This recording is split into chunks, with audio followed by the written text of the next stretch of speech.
All right, folks, how is everybody doing? Welcome to the November 12th live chat for It's the Goose, It's the Goose. If you folks can hear me, would you mind just saying I can't hear you? I just want to make sure that everybody is privy to the fantastic conversation that we are going to be having tonight. If it's your first time, welcome. It's the second chat that we've ever had for the channel. First time was a blast. We did 2 hours and 15 minutes. It was a great time. We went about 15 minutes over. We're going to have a lot of fun tonight. We have a lot to talk about, a lot of cartoon news, a lot of channel updates. It's going to be a good old time. So, really quick, all right, looks like we do have an echo. Let me go ahead and try and turn that down a little bit.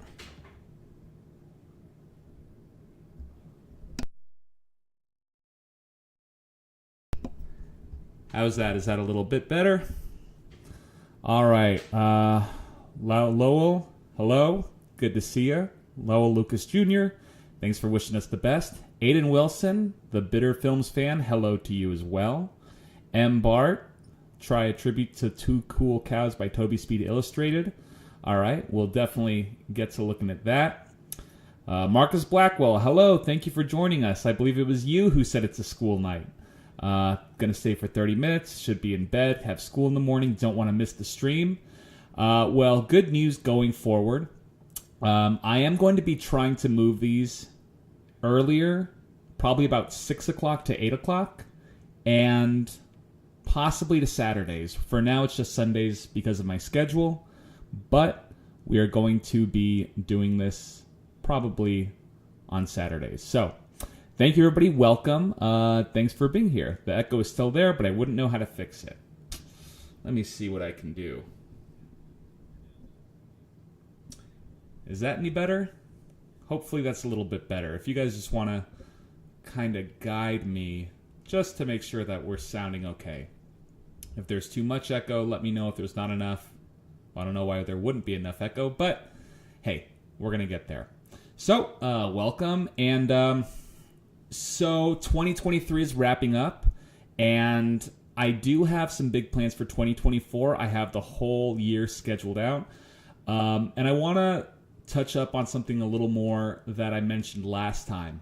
So 2024, for the channel, I am planning on having a Patreon. Still getting that set up, still getting it fixed up, but I just want to let you folks know what's going to be available. Of course, this can fluctuate, this can change, but these, yeah, okay, it's gone down a little bit. Perfect. I'm going to see. We're going to do one more. Let me know if that's gone enough for you. Thank you, Marcus. I appreciate it. So for 2024, the Patreon, we are going to have a couple different tiers. Still working on pricing. It's not going to be expensive because why should it be? It's for enjoyment. I just want to make sure that I'm able to get you folks some good content out there. And the first thing is going to be, I'm really excited about. One of the things I love about doing this channel is interacting with you folks, like how we are tonight, and just in the comments. And I really want this to be some channel where folks feel like their voices are heard. So I do want to give the ability for people to recommend full series requests. Now, it's probably not going to be, a 150 episode show or a show that's gone on for 17 years. I'm probably not going to be reviewing SpongeBob, is what I'm saying. But with that said, I still do want to give the ability to have people recommend episodes from popular shows, and I would be more than happy to do a video on those too. And having said that, I want to be able to give people the ability to also be able to suggest episodes. So again, these are going to be different tiers. Still working on pricing to figure out something that's fair for both sides, for people who would be recommending the videos and me who would be spending the time making them. But I'm really excited just to have that ability to do. So let me see here. The other couple things, with the Patreon, you'll get extra video retrospectives. So I'm going to be doing at least 3. The plan is next year to put out at least 1 video a month. This year, I believe it was in September, I want to say. September, maybe October. I put out Banjo the Woodpile Cat. And I also put out a Tiny Toons Looniversity review. I want to be able to still continue to do that. But I'm going to have 12 videos, 1 for each month. I'm going to have 3 Patreon videos, 1 in January, 1 in July, and 1 in November. One's going to be a movie retrospective, one's going to be a series retrospective, and one is going to be one that viewers have selected, which I think is pretty cool, because all the time I see in the comments and I have people recommend to me videos that I haven't seen or that I've heard about or that have really good reputations, or some of them I've just never heard anything about. And it's pretty cool when I go look at them, because I actually do, when you folks recommend them to me, I do check them out. Maybe not the entire thing, but I'll see just interesting things. And so yeah, you're going to be able to have the ability to vote on a video that you would like me to do a video on.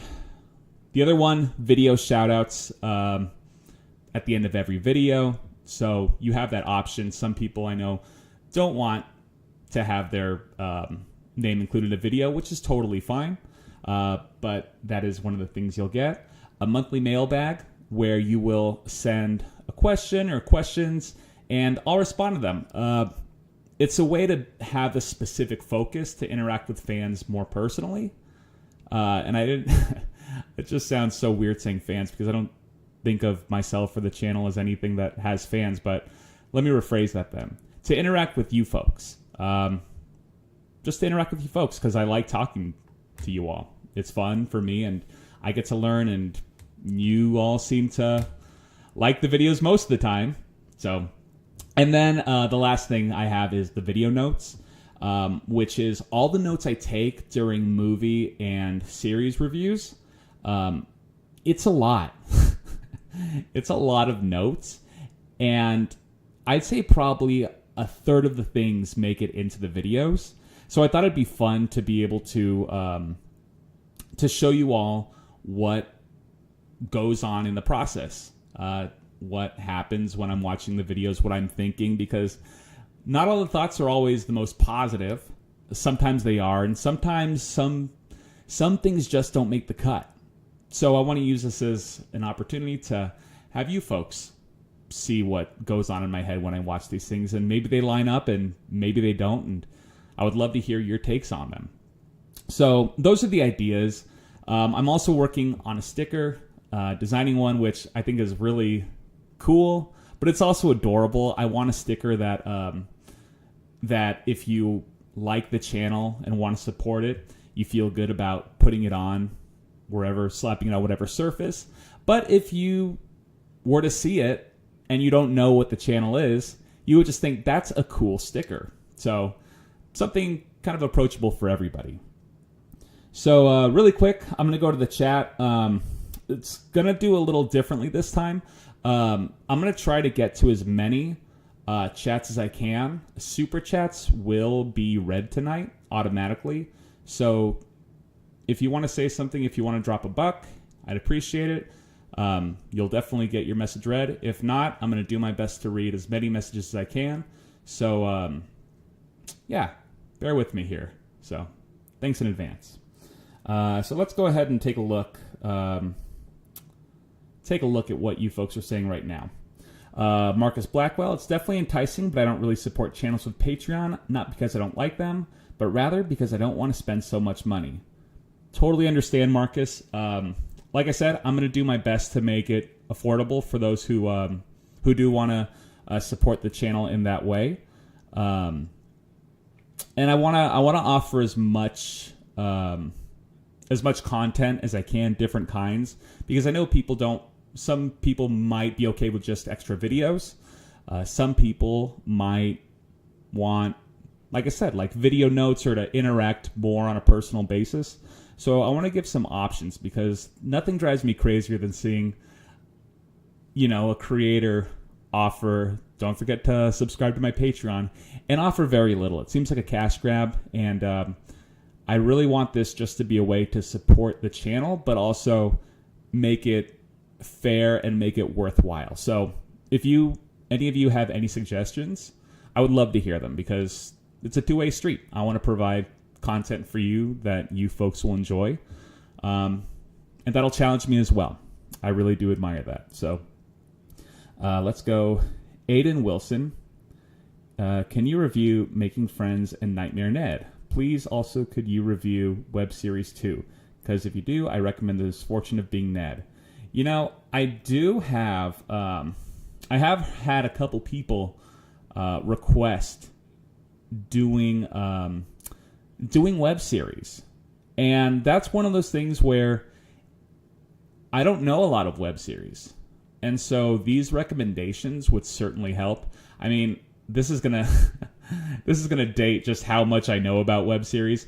I would say the last one I really remember hearing about and making it into the public consciousness was Happy Tree Friends. And maybe some of the very old Cyanide and Happiness cartoons. So any kind of new recommendations would be most welcome. All right, so let's see here. Let's take a look. All right, Aiden Wilson again. Also, do you know where your Patreon is at? I'm assuming you mean the Patreon.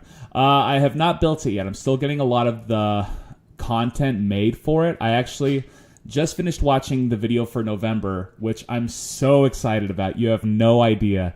I don't know if I want to say what it is, but I'll give you a hint as to what I'm not going to say what it is just because I'm really excited about what the show is. But it was a show where I didn't have much confidence in it. And what do I mean by that? I mean that I did not have the confidence that the show was going to be any good. This was based on the art style. This was based on the content, the failure that the original's spin-offs had, and sequels, and prequels. And I watched about 30 seconds of it. And I'm not kidding you. I shut it off. And I tried to watch it again. 20 seconds in, I shut it off. I could not watch this. I was done with the last video, which I believe was the Halloween tree. And I try to knock these out, maybe take a couple of days off in between finishing a retrospective and posting it. And I wanted to get this done early so I could start working on December's video and start working on videos for next year. But I couldn't get through this 30 seconds. It just, the characters' eyes, they had 1,000-yard stares. They just had dead eyes. The sound effects were bad. The characters looked bad. The music was bad. I genuinely couldn't believe it. And I thought, I can't do this. I can't watch this series because I'm afraid that there won't be anything redeeming about it. But I gave it a chance. And look, not to say too much on this because there is actually other topics I do want to get to. But I got through the first episode, which was admittedly a bit tough. And then after that, this is probably one of the most enjoyable series I've watched for the channel, at least. Yeah, I would say at least this year, if not through the entire life of this channel. It's like the movie. It's like the movie, like a natural successor in a way the sequels and the prequels weren't. And I'm excited to share what it is and what I saw in it because it's something where at a first glance, I don't think people would enjoy it because I know I didn't. Unless you have a real history with the property. But it ended up being a really great surprise. And I think one of the more underrated sort of let's go sequel spin-offs with this IP. So I'm excited to share that with you folks in November. All right, let's get back to the chat since we had that long soliloquy. All right, let's see here. Aiden, do you review video games too? You know, I would like to review video games. I also would like to review some cartoon soundtracks. For video games, if you want to just get into the weeds really quick right now, because I do have topics here tonight. Like I got a whole list of things, cartoons in the news, and just a personal topic. But hey, if you folks want to talk about other things, I'm down for that because I'm here to talk with you. So, do I review video games? I would like to. I don't get to play that many video games. I did as a kid. There was a video that I wanted to do where I built my perfect racing game, and it was combining all the elements from my favorite racing games. I was just thinking about doing a top 10 of my favorite video games list, which I grew up with a Nintendo, and I found strangely that about half the list is PlayStation games. And very obscure, obtuse PlayStation games that I don't know if anybody has heard of. I mean, maybe I'll save those for videos. Maybe they can be on the Patreon because I don't know if people on YouTube would like those. I don't know if they fit with the channel's theme. I said last time I'm a little hesitant to do videos that are a bit out there just because I don't know if they'll resonate. These videos do take a lot of my time. Not that I have anything else to do with it, but I do want to do videos that, you know, you folks will watch and get something out of. And I don't want it to be an ego thing with me where I'm saying, well, this is what, you know, these are my favorite cartoons. These are my favorite. I'm going to review my favorites because I want it to be about things that either I haven't seen or that people recommend. But at the same time, hey, maybe I'll be a little self-indulgent possibly. But if you want to know, so I'll tell you one of my favorite racing games. And maybe if you folks want to tell me, folks want to tell me just any of your favorite video games, I would love to hear them, or racing games specifically. So I'm going to put out a controversial opinion here. Better racing game series? Look, I love Mario Kart. But if you had to say the best Mario Kart game versus this franchise, I might have to go with the opposite one. Because Mario Kart is great. It's the most polished. I'll give it that. But I do feel like, and this isn't going to be anything spectacular, it's a bit more luck-based. And this other game, and I'm not any kind of whiz at video games, but this other one I feel is a bit more skill-based. So when I lose, it's because I feel like I actually lost. And that would be Crash Team Racing for PlayStation. And I also played Crash Team Racing. I think it was like Nitro Kart or something on Switch. It was the remake of Crash Team Racing. Oh man, what a phenomenal! I only played the first one and the Switch one, but man, I love those. Those are the power sliding feels good. The weapons are fun. The characters are wacky. I love that blocky polygon look from the Nintendo 64 and the PlayStation 1. I love how that looks. To me, that's a lot more. I liked the sprite work in Mario Kart 64, but I love that look, especially Fake Crash in Crash Team Racing for PlayStation. It just, that gets me every time. Let's see here. We'll check back in with you folks. Joey Baseball, hey, welcome to the chat. Good seeing you. Cats Don't Dance is a great movie if you've never seen it. I have never seen that. I actually haven't seen it. I hear good things. I've seen clips of it, and it looks cute. It looks adorable. And the little girl, I think there's a little girl in it, a little blonde girl who's supposed to be sort of Shirley Temple-ish. You know who she reminds me of? She reminds me of the evil version of, if you all saw The Princess and the Frog, that blonde, the blonde girl in it. They seem like alternate universe versions of each other. But Cats Don't Dance, that would be a good one. Marcus Blackwell, I would watch video game videos. Maybe I'll throw one out there. Maybe that'll be a December video. Let's see here. Joy Baseball. Let's see here. YouTube is putting a lot of movies for free with ads on here. All the Rugrats movies, the Wild Thornberrys movie, Jimmy Neutron, etc. That is true, and I do like that they're doing that.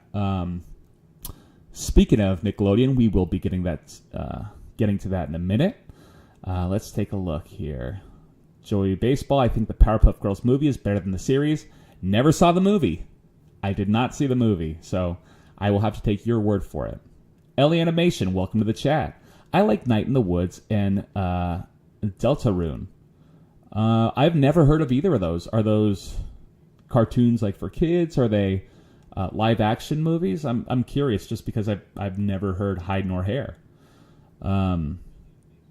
Let's see here. Marcus Blackwell, my favorite racing games are Cars 3, Driven to Win, and Buzz Lightyear Star Command for PS1. Never played those, but I mean, how can you go wrong with Buzz Lightyear in a racing game? That sounds pretty cool.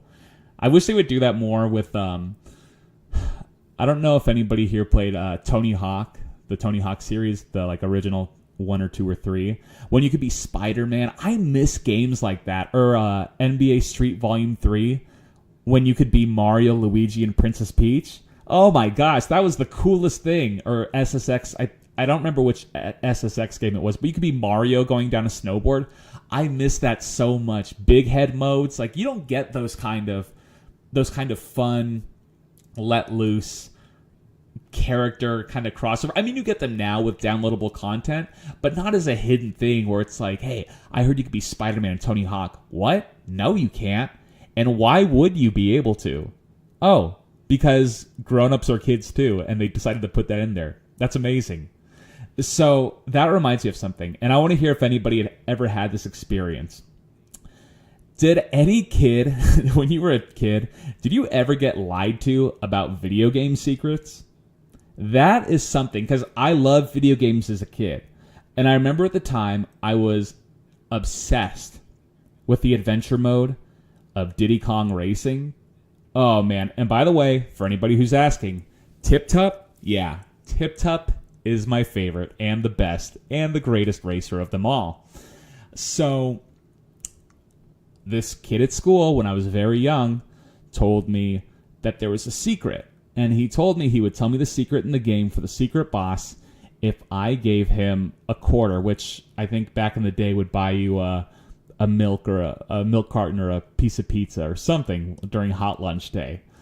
And I was so excited. And he told me, if you are in the main hub of the adventure mode, what'll happen is if you get in the plane and fly up to the sun, you'll be teleported to a beach level where there's a giant shark, but instead of leaving ink on the water, he leaves blood. Now, why I believe this and why I couldn't wait to get home just in order to be able to see this and play this and test it out. I mean, I was out of my mind. Something that I hadn't uncovered in the game that sounded so cool and so fun, and for me, for some reason, so real. Or maybe I was just hoping it was real. And when I got home, I got tipped up. I got in the plane. I flew up into the sky. And you know what happened? Nothing. I bounced off the sky. It was the saddest feeling ever to be betrayed by that person. And then the next day at school, you know what I did? I walked up to him and I didn't do anything because I was a kid and did not know how to ask for my money back. Not that he would have given it to me, and life went on, but I still am burned about it to this day. Anyway, that's my soliloquy on that. Where do we get off to? Let's see here. Aiden Wilson, do you do adult cartoons besides kids cartoons? Interesting question. I actually really want to. I have been looking for more action-oriented cartoons, and I'll discuss that a little bit later here. But I have been wanting to do cartoons that lean a little more towards action, a little more toward adult themes. Not adult themes in the way that it's an M-rated cartoon, but cartoons that are a little bit more, real life oriented. I think that'd be something fun, a little something different to examine, because I love the ones I do, but it's also good to stretch your legs and get out of your, not comfort zone, because I'm not uncomfortable doing it, but just something a little different for the channel. 2024 is going to be a good year for different things. I'll tell you folks, one of the cartoons I did want to do that has something to deal with that. If any of you have seen that short, I think it's about 15 minutes. It's called World of Tomorrow. From what I remember, it's about a woman who goes back in time to see her former self and tells her about the future, where they're all in pods, or their consciousness is kept in pods, but then the world ends, and it's her infant, like toddler, maybe 5-year-old self trying to understand these complex things that her future self is telling her. And of course, her younger self is too infantile to appreciate it, but it's just being there with herself in the past is sort of therapeutic and cathartic for her. There's 3 of them. I've only seen the first one, but I thought that might be a really good one. I'd have to see it again, but from what I remember, it was just like nothing I'd seen. It really just made me think and question everything while doing it in a fun, unique, avant-garde cartoon style. So maybe we'll get to that one, hopefully. So yes, the point is, I do want to do more adult oriented cartoons. That's the point I was trying to make. All right, let's go ahead and see... Joey Baseball, I tried with Tiny Toon University, but I just can't get with it. I don't see the heart. I only see $sign. I don't see the heart. I only see $sign. I'm not quite sure. I'm still getting used to super chats and everything here. So do you mean you can't see the heart? I'm assuming the heart means you like it. I know the $sign means super chat, which means I will get to your comment for sure. But if you want to let me know what you mean a little more, then I will definitely go ahead and try and get to that. Let's see. Aiden Wilson, OMG, I love World of Tomorrow. Isn't it great? I mean, I know there's 2 more. I don't know if you've seen them or not, but they're supposed to be really good. I don't know if they're just as good as the first or not, but yeah, they're supposed to be incredible, the whole trilogy. But yeah, that's one I would like to do. So maybe keep an eye on for that one, because I do have one spot for next year that's supposed to be filled in. But I also wanted to know what you folks thought about the Tiny Toons Luniversity video I did, because I wasn't planning on doing it. Typically, I don't want to double dip on a franchise, so I'm just a big Tiny Toons fan. I know I did the Tiny Toon How I Spent My Vacation video, and I was a little hesitant because I just didn't want to do 2 Tiny Toons videos, because then I would maybe I'll do 5 Charlie Brown videos or 6 Scooby-Doo videos or whatever it is, and it's time that I wouldn't be putting onto a new franchise or a new video.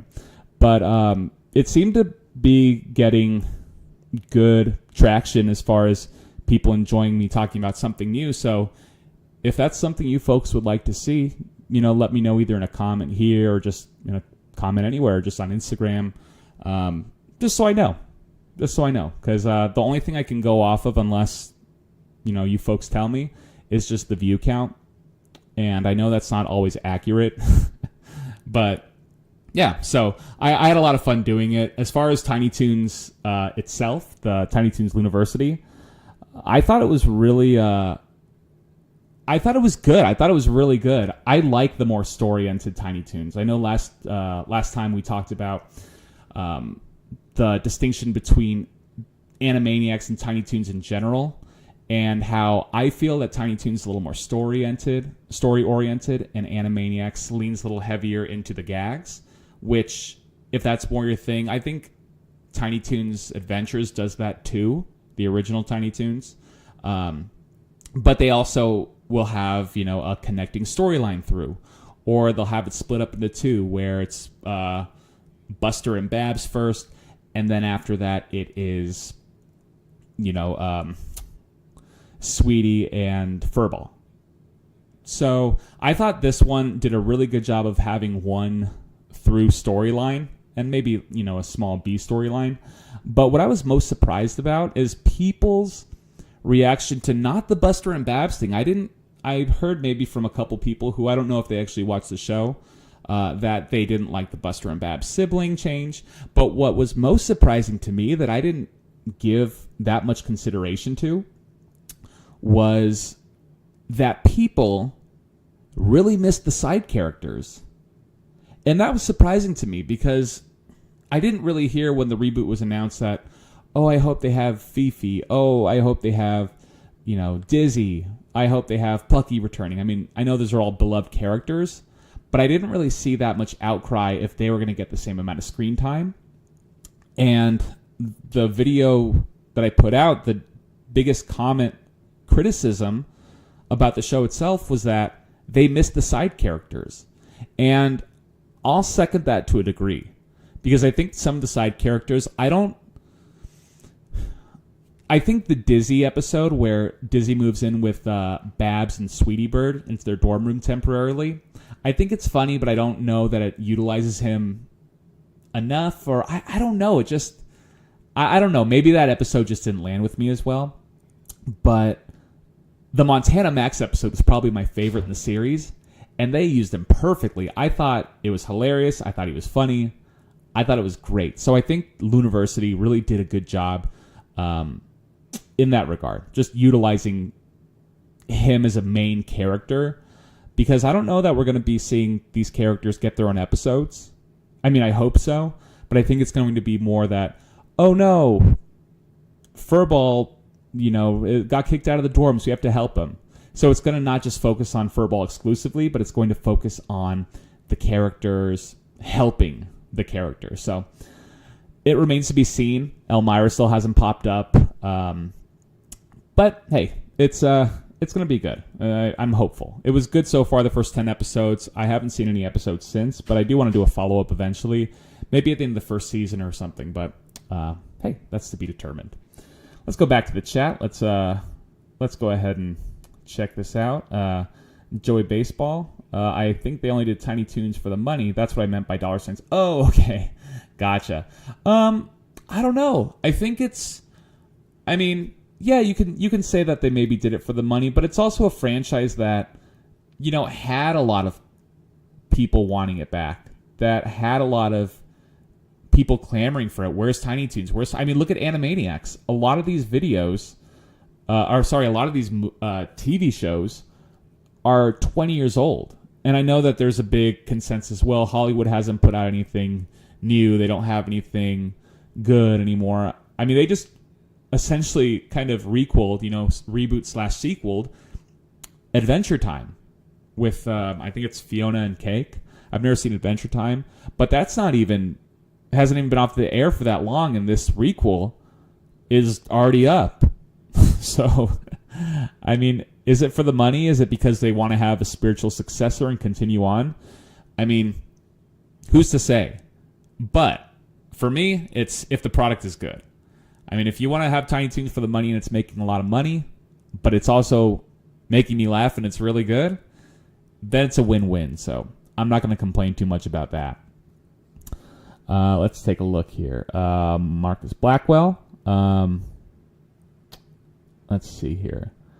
Tiny Toons Looniversity is better than Animaniacs 2020 because it didn't try and be an adult series. It didn't disrespect the side characters, nor did it disrespect the original series. From what I saw of the Animaniacs reboot, I guess it depends on what you mean by disrespects the side characters, because the only episode I remember where it had a big emphasis on the side characters was the one where there's a hunter after them all, and the hunter ended up being my favorite side character. If you've seen it, I guess I won't spoil it here. But that's the only one I really remember. I mean, I know they did some Pinky and the Brain in it. It just, the Animaniacs reboot just wasn't very interesting to me. I don't felt like it took the series in a new direction, which it doesn't have to be, it doesn't have to be Animaniacs in space.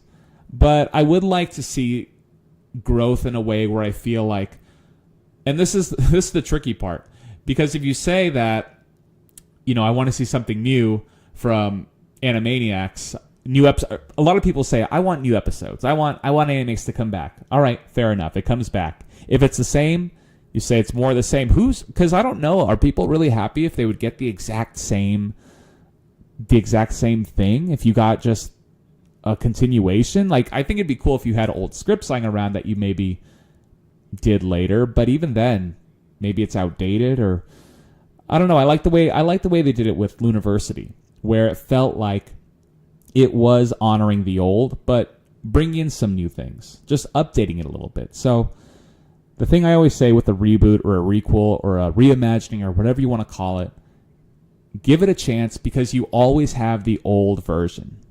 And I was going to do a video. I'm still considering doing a video for next year about the importance of reboots, or I don't know if you want to say importance, but the culture of reboots, whatever you want to say it is. I think they are important. I think that there's a lot to gain from it. But on the other side, I think there's a lot of damage that it can do to a property that's, in some cases, irreparable, where you can't get that same fan base back. You can't get the same IP back. You can't get the same good faith that people had in the show.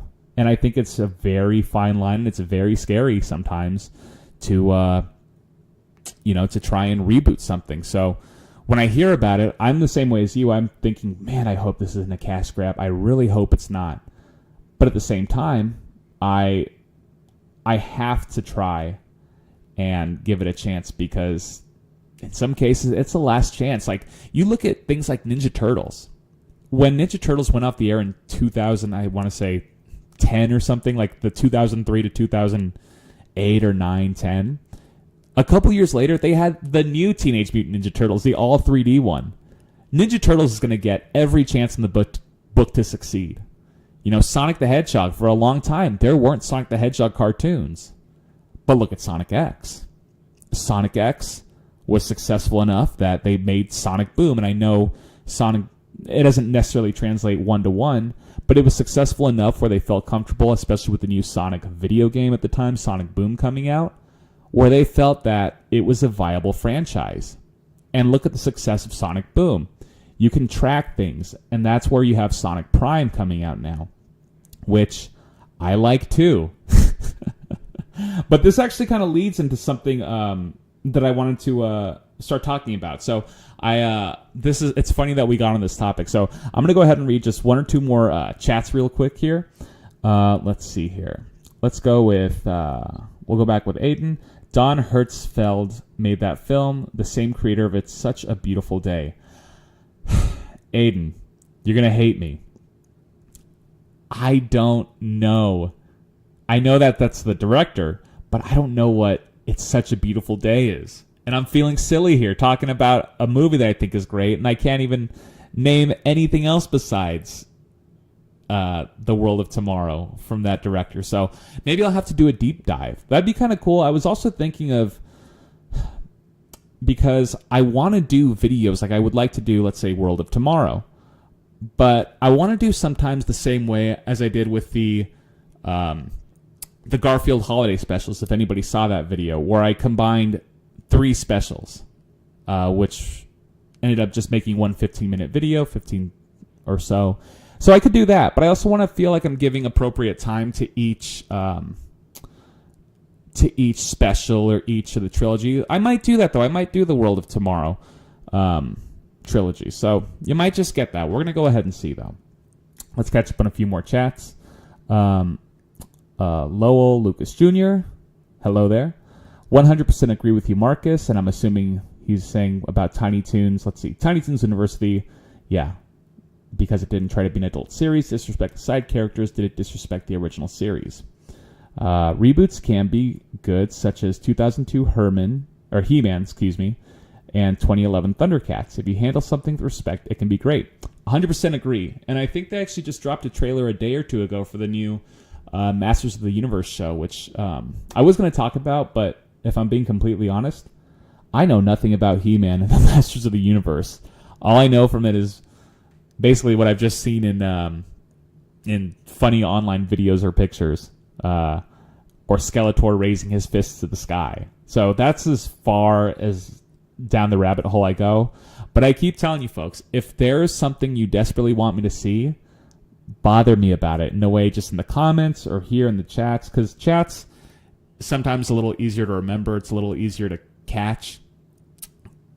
Just let me know if that's something you'd be interested in, because it's also fun to discover something for the first time for myself, because I do a lot of videos where I've seen this before. But if it's something you've seen before, again, I want this to be interactive in the way where you give suggestions and I am able to discover something new and fall in love with something new.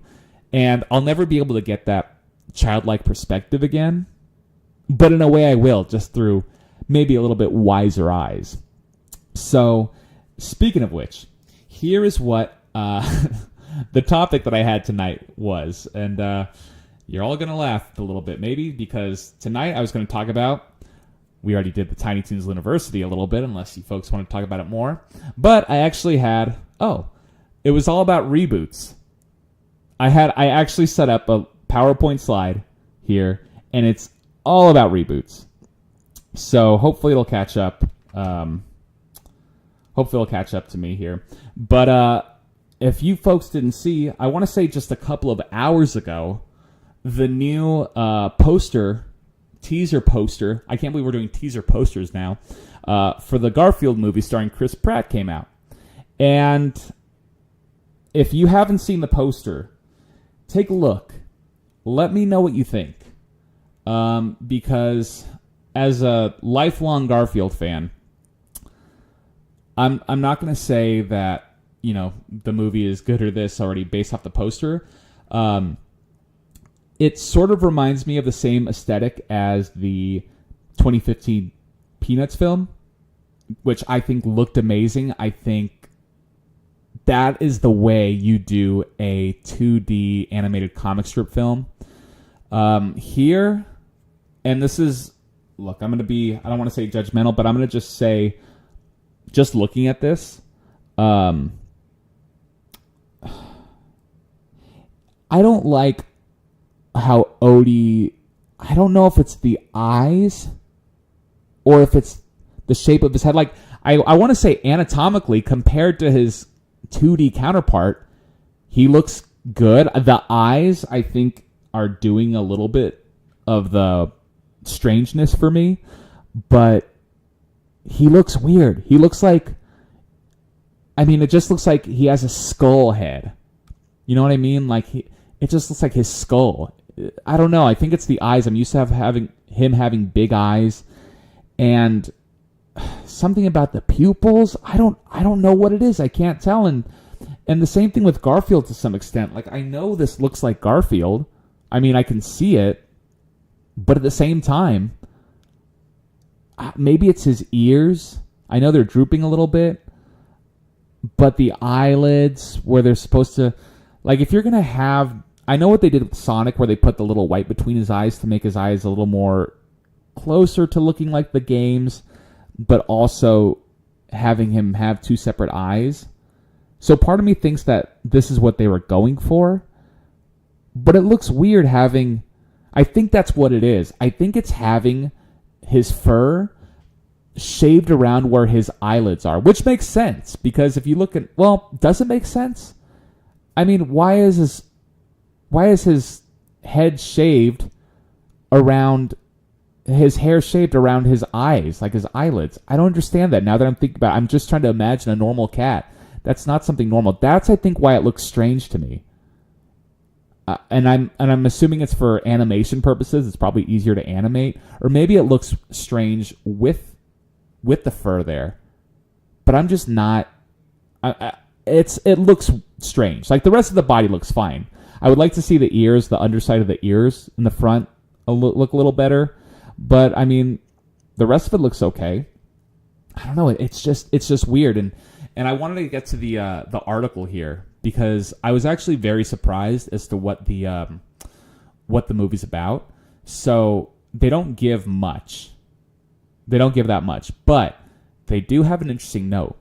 So it says, and this is from Dark Horizons, continuing his trend of taking so many animated film lead voices, Chris Pratt voices Garfield here, and is joined by Samuel L. Jackson. Okay, that was a surprise. But more of a surprise is to the role he's playing, who plays a brand new character named Vic, Garfield's father. Now, if you're not well versed in the Garfield verse, not saying that I am either, but the only time I believe I remember seeing Garfield's family was when he ran away from home and he met up with his mom, and I believe Garfield had a brother, and I think Garfield's dad was there as well, which is strange to think about because Garfield's relationship with his mom was really, really important in that episode, in that series of episodes. But his dad, his brother, just brief mentions, just brief glances, which is kind of funny. But now I guess he's going to be, I'm assuming it's going to be something having to do with Garfield runs away and he meets his dad or something. But I just thought, what an interesting, I'm surprised they're going that way with this new Garfield reimagining or this new movie.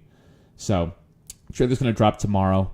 I guess we'll see how it is. I don't know if I have high hopes, but I have hopes for it because, I like Garfield. We talked a lot about Garfield last time, so I won't get into it. But, I've got hope for Garfield. Let's go ahead and see what you folks say here. Let's see here. Joey Baseball.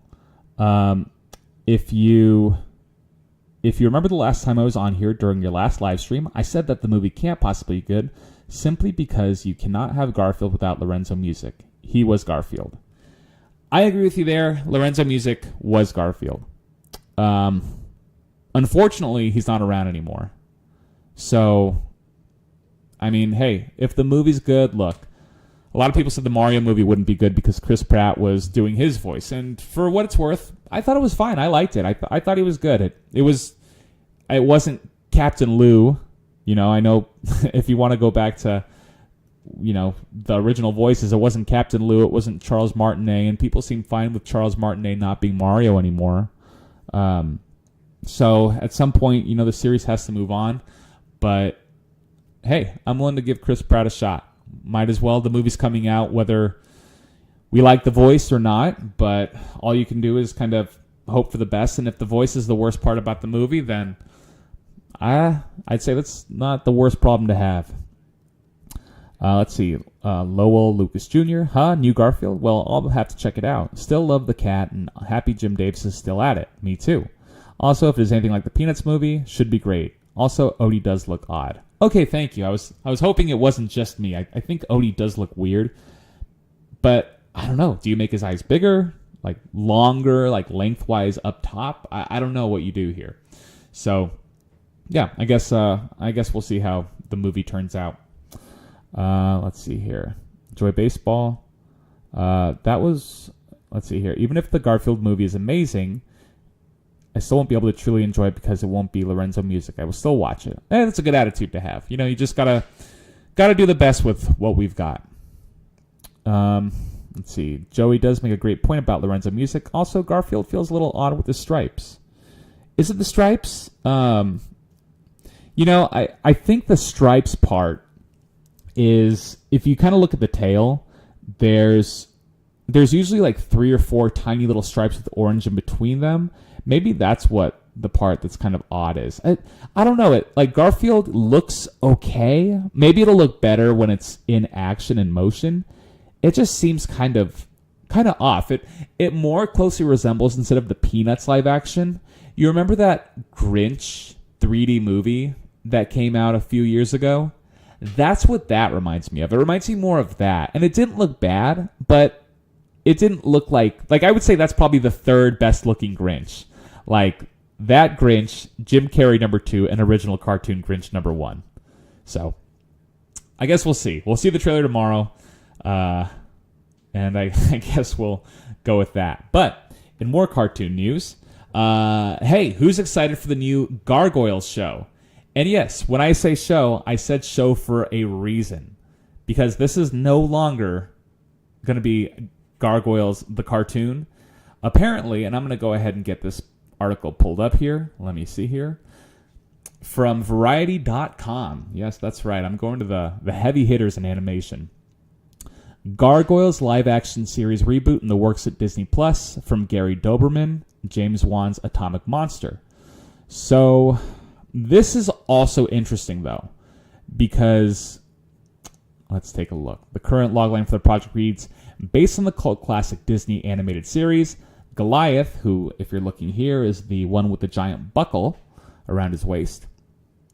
Goliath is the last of a heroic race of gargoyle warriors who once lived among mankind. Free from a centuries-long curse that turned him into stone, Goliath struggles to solve the mystery of his past while watching over modern-day New York City alongside police detective Elisa Maza. So that's interesting. I think actually Gargoyles would be a great choice for a live-action movie. It kind of falls to me in the same realm as Batman the Animated Series, which, if you're counting, by the way, still the best Batman movie. I know people will say it's The Dark Knight.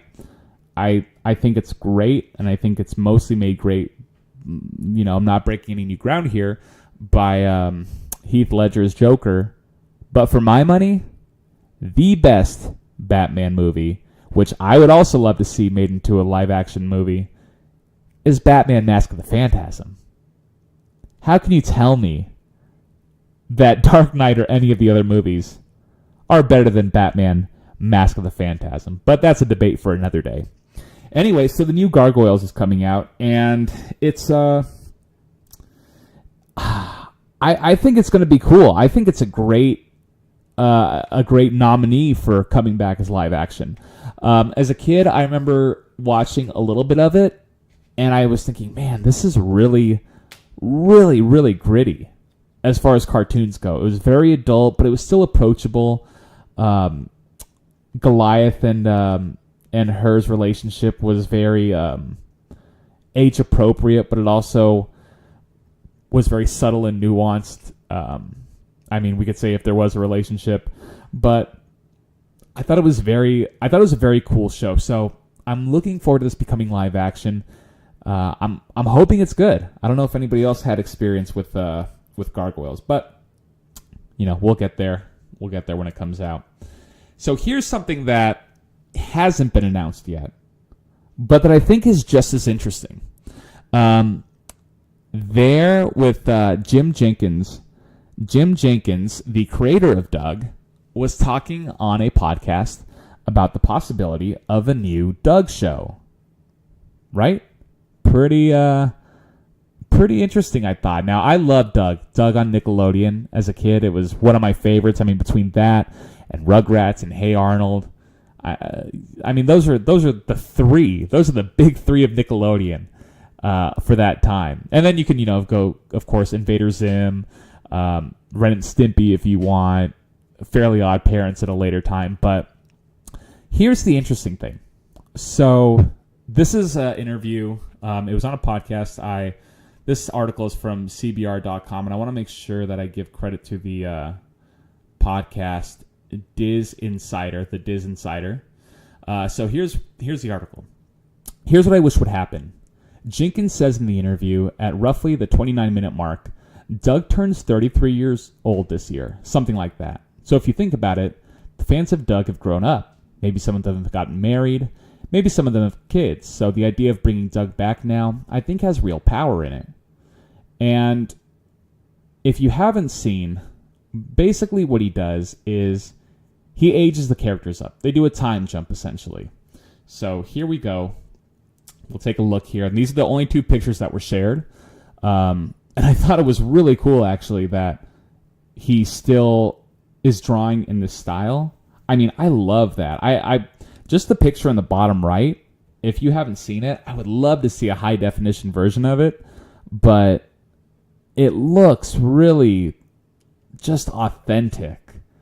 Like, if I want to see it's up to you if you want to see the characters aged up at all, but I love the art style. Like, I would love to have that picture in a frame. Oh, my dream is to, like, own animation cells, and I don't want to buy, like, a $5 one. I mean, I could, but do I really want to have, do I really want to have Thumbelina's left pinky finger in an animation cell hanging on my wall? I'd want something with a little more substance, but that or any kind of concept art, man, isn't that beautiful? Like, whether or not the show ever comes back, that is just, it perfectly replicates the style. It's beautiful. Like, to me, cartoons like this are a work of art. I'm not going to nerd out too much, but what Jenkins says is, this is what those characters would look like now. In this world, Doug marries Patty, and he has 2 kids. And he says that the name of the children, which is funny, it's kind of like an inside joke if you ever watch Doug, are Yancey, which was Doug's middle name that he absolutely hated with a passion, and Doug Jr. And Jenkins says, it's a way for the kids to be the stars of the show, but the original characters are still there. And they all, for various reasons, converged back to Bluffington. So, there hasn't been any announcement or any kind of, anything at all. It's just a concept that he's trying to pitch and hopefully get picked up by Disney+. But that's where a bit of interesting news comes in. So I read the article today. I don't know how recent it was, if it was today or yesterday or it was definitely within the last couple of days, let's say. But Disney+, as we know it, is no longer going to be Disney+, as we know it. Basically, I saw that it's losing too much money, and it's going to be combined with Hulu in some way. Just from what I understand, I really should brush up on the article more. But that's an interesting development for shows that are potentially in development. Does this mean that we're going to have shows cut? Does it mean that we're going to be able to gain more shows since Disney Plus is going to be combining and that's going to increase budgets? I mean, it really is sort of this up in the air thing that's going to impact a lot of people and a lot of cartoons. So does this give hope for Doug? Does this not give hope for Doug? I don't know. But any chance I get to see an old character come back, if you want to say, I know you guys were talking about it earlier, is this for money? Is this for love? I don't know. But as long as the end product's good, then I'll say it's for love. Let's go ahead and go back to the chat for a minute, see what you good folks are saying. Lowell Lucas Jr., yes, Gargoyles. Look forward to seeing Demona personally. Also, ever thought about covering Fight of Dragons or other Rankin Bass films? I have thought about covering Rankin Bass films, and I won't tell you which ones, because they might show up. So, I am happy for the suggestion, though. Thank you. Joy Baseball. I don't want a gritty hybrid reboot. It looks like it will be live action and animation. It will. Interesting. Okay, unless they use live action animatronics. That would be cool. Get a little never-ending story action going on, right? Or maybe some Pan's Labyrinth-ish style. That'd be cool. For me personally, I love live action. I love practical effects. I love them. I'm a horror fan too. So anything practical, it just looks better. But I'd be interested to see how they do live action and animation for something like Gargoyles. I mean, I would hope it wouldn't look like, and this isn't to say that it was bad, but if you saw the Tom and Jerry movie that came out, I want to say this year, maybe last year, with Chloe Grace Moretz, that's an interesting topic in itself, because I'm glad they didn't go with a live action, quote unquote, cat and mouse. I'm glad they didn't do that where it was just a real cat and they, made it where it could dance and get up on its legs and stretch out. But it was a very interesting choice. Like it was sort of faithful to the actual cartoon, just done in 3D. But it was a weird look, too, at the same time.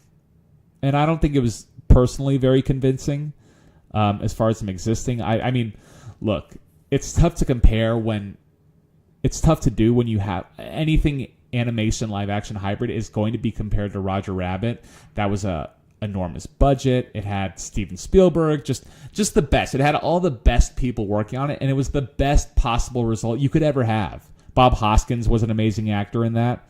So anything else by comparison is just going to look not as good. But at the same, I don't know. I mean, look, if you can't tell, the Tom and Jerry movie wasn't my favorite. Was it better than the Tom and Jerry original movie that came out in the late 80s or 90s where they talked? Well, we could have that debate as well. Let's see here. Lowell Lucas Jr.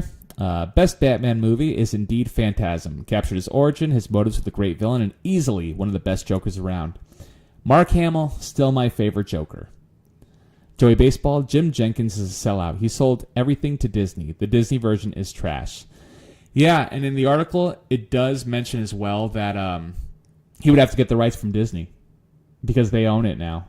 And I don't know that I'd have to go back and do my homework, but I don't know that he necessarily sold out in the way that he sold the property. I think Disney bought it, or I think maybe Nickelodeon, I don't know if they lost the rights or the contract expired and he sold it to Disney. But in any case, I know that he had said that he wasn't as thrilled with the Disney version. And there's maybe I'll do a video. That'd be a good video, just kind of, anyway, yeah. But I don't know much of what he's been doing, what he's been doing now. So I can't really speak to the rest of his career. Let's see here. I hate when they make a reboot of doing the same show, but now it's their kids. It's such a lazy, uninspired concept. You know what? That I will agree with you. That's not my favorite angle to take. Like, I would either rather have the characters. I always thought it'd be funny to do a time jump, like where, you have a series and the kids are 13 years old and the time jump is just 5 minutes later. I don't know. I just always thought that'd be a really silly idea, because you're saying exactly that. It's always, we're back after 10 years and these are our kids, our wacky family, and I'm the uncool parent having to deal with my kids, and whoa, that used to be me, and now you're imitating how. So there's definitely that. There's definitely that aspect to it, but I just think it'd be really funny to do a time jump 5 minutes later. There's nothing else beyond that. I just think it'd be really silly. All right, let's see here. Joey Baseball, I like the animation on the Tom and Jerry movie. I actually enjoyed the look. The movie was mad, though. It was too much of a human story that happened to have Tom and Jerry in it as side characters. It's hard to make a Tom and Jerry movie. It's just hard. I mean, look at all the other movies they've been put in. The Wizard of Oz, the Wizard of Oz, the Willy Wonka and the Chocolate Factory. I mean, there's no story to Tom and Jerry, largely, or at least not enough story to carry an hour-and-a-half movie, where, especially with characters that don't talk. I mean, that's sort of difficult to do with non-human characters. I mean, it's not like it's Mr. Bean, which that manages to do it if you've seen those cute Mr. Bean cartoons, which are really fun. But those are only a couple minutes. Those are 5 minutes. They even have Garfield shorts that are kind of like the Mr. Bean one, where those are 5 minutes. So it's a little difficult to carry a movie that long. I'll be honest, I didn't care for the Tom and Jerry movie. I didn't. The newer one, I'm going to say. Hey, Princess Ichigo, welcome. Good to see you. Let's go ahead and read your chat here. From what I researched, Nick would have owned the property if the Nickelodeon version got to 65 half hours. Because it didn't, he was able to shop it to any network while Nick kept their episodes. Interesting. Okay. All right. Doug was the only Nicktoon that Nick never fully owned. I wonder why that is. That's really interesting. Well, I mean, I don't know what the financials were, but I mean, it sounds like it could have potentially been a good deal for Jim Jenkins, because if he got paid to do it from Nickelodeon and then he got it picked up by Disney, it sounds like a double-dipping payday. I mean, I can't say if it was or not, but it seems like it could be a potentially good deal for him. All right. Let's go ahead and move on to the next one. And Prince Ichigo, if you haven't been joining us, we're talking about reboots. We've been talking about reboots all night. And this one is the new Totally Spies, which I thought was very cool because we've been just talking about how are they cash grabs coming back, or is it, or how do they do the reboot? Is it that they come back 10 years later and they're older and it's their kids? Well, in this case, it's actually something that I think people really want, because I've heard, I haven't seen too much of Totally Spies. I've seen a couple episodes here or there. I think it's a fun show. I think it's just a good, funny show, and I can't say if there's a lot of depth to it or how much depth there is or isn't, because I haven't seen enough to form an opinion. But the fact that they're coming back, and the art looks good just from this still teaser, but the fact that they're coming back and picking up for season 7, assuming it's on a time jump, man, what a cool, great thing for fans of Totally Spies. I think that's awesome, and that's actually a show I would love to do a video on, because it's just about 3 girls who are spies, I guess, and I've always seen funny clips on it, and it just seems really like an attractive show that I would like to watch and just check out. So nothing much more to say there because I haven't seen it, but if you guys are Totally Spies fans, are you excited, or do you think the series is past its peak? I mean, look at this. You can't get much. It has to be, in this case, to go to a season 7, to not reboot it entirely. That has to be because of fan appreciation and fan clamoring. It has to be, I think, because why else would whatever Cartoon Network or whoever else is picking it up again, would they go straight to season 7? So I think that's really awesome that people have been wanting it so long, and now it's finally here. So let's go ahead and go to the next one. Oh, yeah. By the way, Biker Mice from Mars is making a comeback for some reason. And I don't mean that in a mean way. It's just I had planned to do Biker Mice from Mars in January, but just life scheduling kind of took that in a different direction, because Biker Mice from Mars, if you aren't aware, and I wasn't, ran for 60 episodes. I watched a little bit of Biker Mice from Mars as a kid, and I actually had a toy of the one with the red antenna and the sunglasses. I think he was the leader. But it's coming from Ryan Reynolds, of all people. Ryan Reynolds is going to, I want to say he's rebooting Biker Mice from Mars and Alf, because he said growing up as a kid he was a huge Alf fan.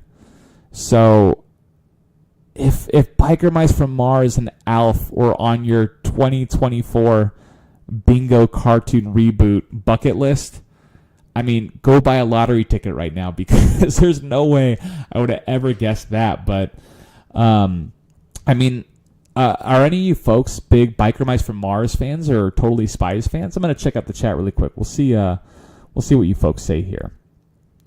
Let's see. Joy Baseball. Jim Jenkins did a contract with Nick in which if they didn't do 65 episodes, he could shop it elsewhere. Nick missed 65 by 2 episodes, so he took it to Disney and sold it outright to them. Okay. All right. A little more clarity there. Man, by 2 episodes. Kind of a waste. Kind of a shame. But, I mean, yeah, I would have liked to have continued on Nickelodeon rather than Disney. I don't know that it was horrible on Disney, but it just didn't. It lost something. I don't know. I feel like maybe at the same time, I was outgrowing kind of that childlike wonder, and maybe that was. I feel like that was a really big switch in kids, like going from childhood to young childhood, or maybe the other way around, young childhood to a little bit older of a kid. Because I loved Doug, and I remember watching Disney's Doug, and I didn't know at the time. I mean, I just knew that it was different. And I just remember thinking, which Doug episodes are the good ones? Because I didn't know about selling the show and rights and everything having to do with that. So when I saw, the only thing I could think was, all right, if it's Doug's short sleeves, it's going to be a good episode. If it's Doug's long sleeves, I'm going to go look for something else. Let's see here. And Disney not only gave Jim and his new Doug show, they also gave him another show called PB&J Otter. Oh my gosh, I remember PB&J Otter. That is so cute. PB&J Otter, yeah.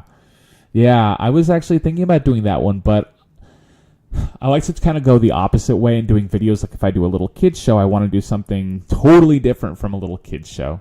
So what was the one I did? It wasn't Banjo. It was I did some kiddie show a couple months ago, and what was the video? Well, I'll figure it out later, but yeah, and I decided that I just can't go through another little kids show right now. I need to get away from that. Lowell Lucas Jr. All Tom and Jerry movies are terrible. It's too tough to make it, but not impossible. Someday it could be done. Someday. I believe it.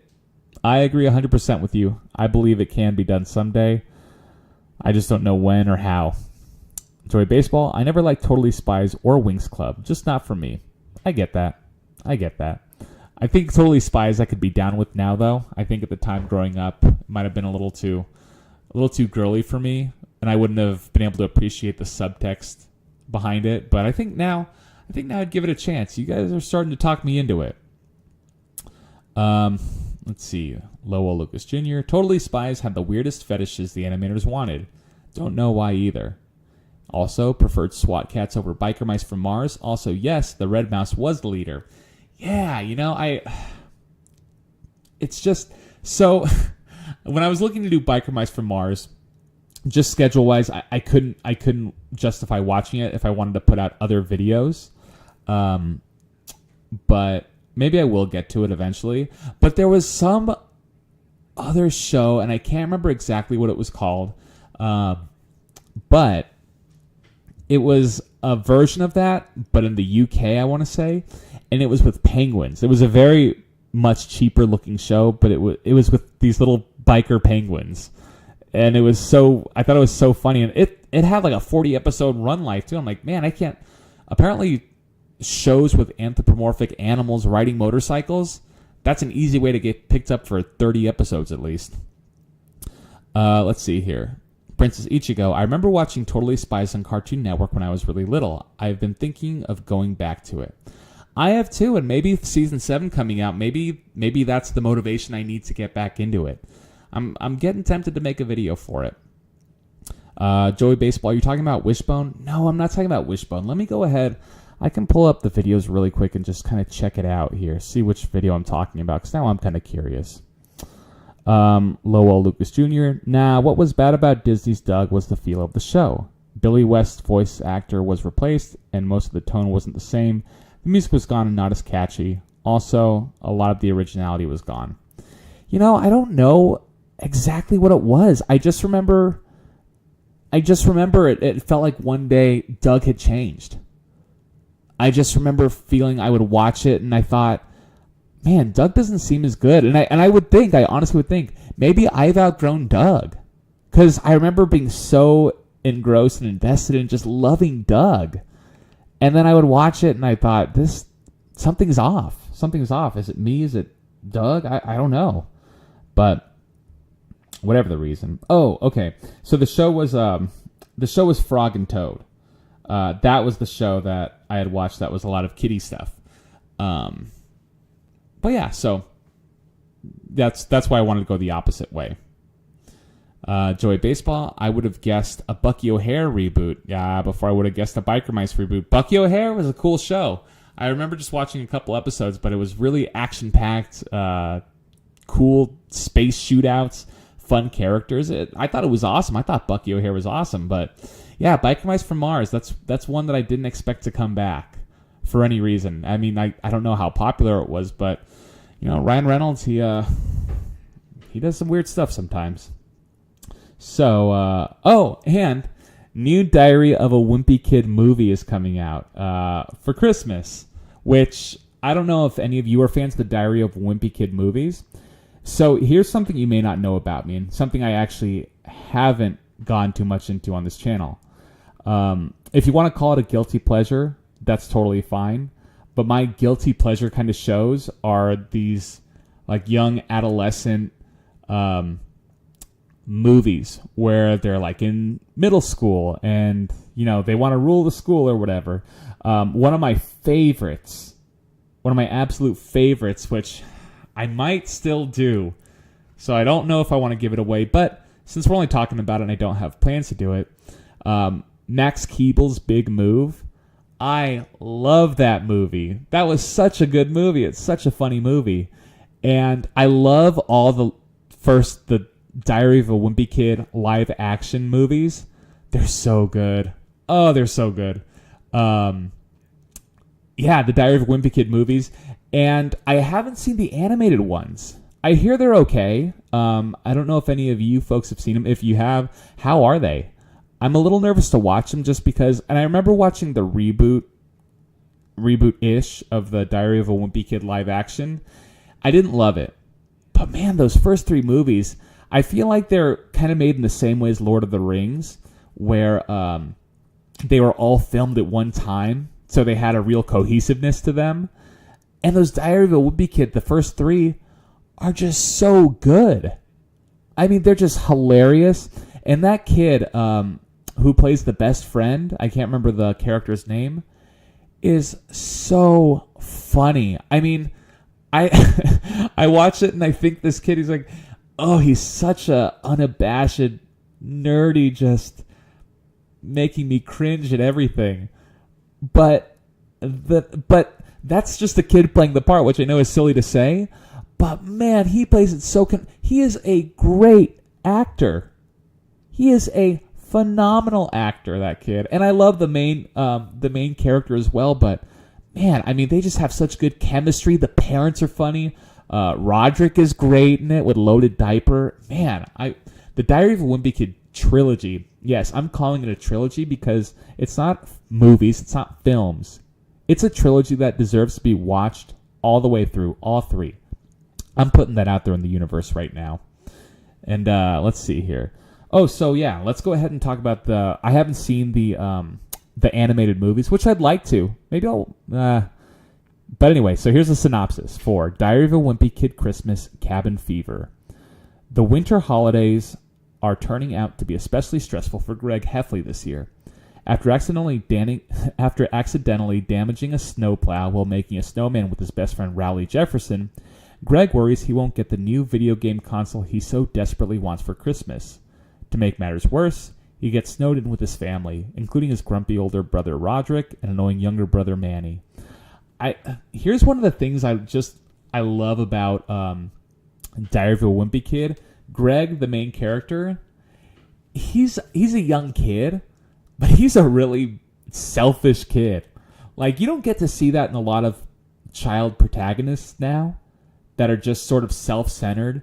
I mean, look, he loves his family, he loves his friends, but he really loves himself, doesn't he? I mean, he is just out for number one, only cares about what he wants, and then he realizes that the way to actually get things is to kind of be a good person to get things you want. If you want to be popular, don't be mean to your best friend. I love these movies, so I don't know if anybody has seen all 6 of them, or I guess 7 of them, now almost 8 of them, but are the animated ones worth watching? Because, man, I want to do a lot of videos on these, but, you know, there's a lot of Diary of a Wimpy Kid to watch. And also, if anyone's seen Max Keeble's Big Move, hey, let that support show. Tell me that's a good movie. Or if you've seen it, tell me it's not a good movie. I'll have a hard time believing you, but I just love that part in the trailer too. We're moving, and then he does everything. If you haven't seen it, basically, this kid Max, he's a normal kid at school, and he gets bullied, pushed around by everybody, including the ice cream man. And his family tells him that they're moving for his dad's job. And it turns out he does everything. He gets back at everybody. He tells the girl that he likes that he's in love with her, I think. And he basically leaves on an ultimate high. Nobody knows he's going to be leaving the next day. Then it turns out his dad says, "We're not moving. You convinced me." And he has to suffer the consequences. I love that movie. It's so funny. I like those kind of movies, The Diary of a Wimpy Kid. So I want to have that same kind of experience with The Diary of a Wimpy Kid, the animated ones, but I don't know if you can capture that same cringiness in animation where it's supposed to be silly.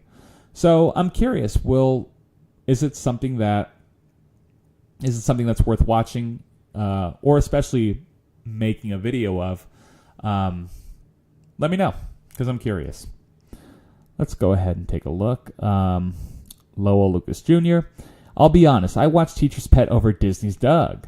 Teacher's Pet, I remember that. Teacher's Pet has that unique artist where I think they're doing it's not Tums, but it's some like Cold and Flu. Like you always see the characters. It's funny when you see a character style move from animation into the real world. I can't remember it's not Ricola, but it's something similar where it's Cold and Flu medicine. But it has the same art style as Teacher's Pet. And I always laugh at that when I see that kind of crossover into the real world. Nostalgia. Let's see here. I'll be honest, I watched Teacher's Pet over Disney's Doug. Old Doug is still good. It's not you, bro, and not nostalgia. It was solid. Okay, thank you. I was getting a little worried that maybe I was misremembering, and maybe Disney's Doug was as good as original Doug, or maybe Disney's Doug or Nick's Doug was not as good as I remember, and it was more like Disney's Doug. But it sounds like there was a difference. So it's nice to know that I'm not the only one here.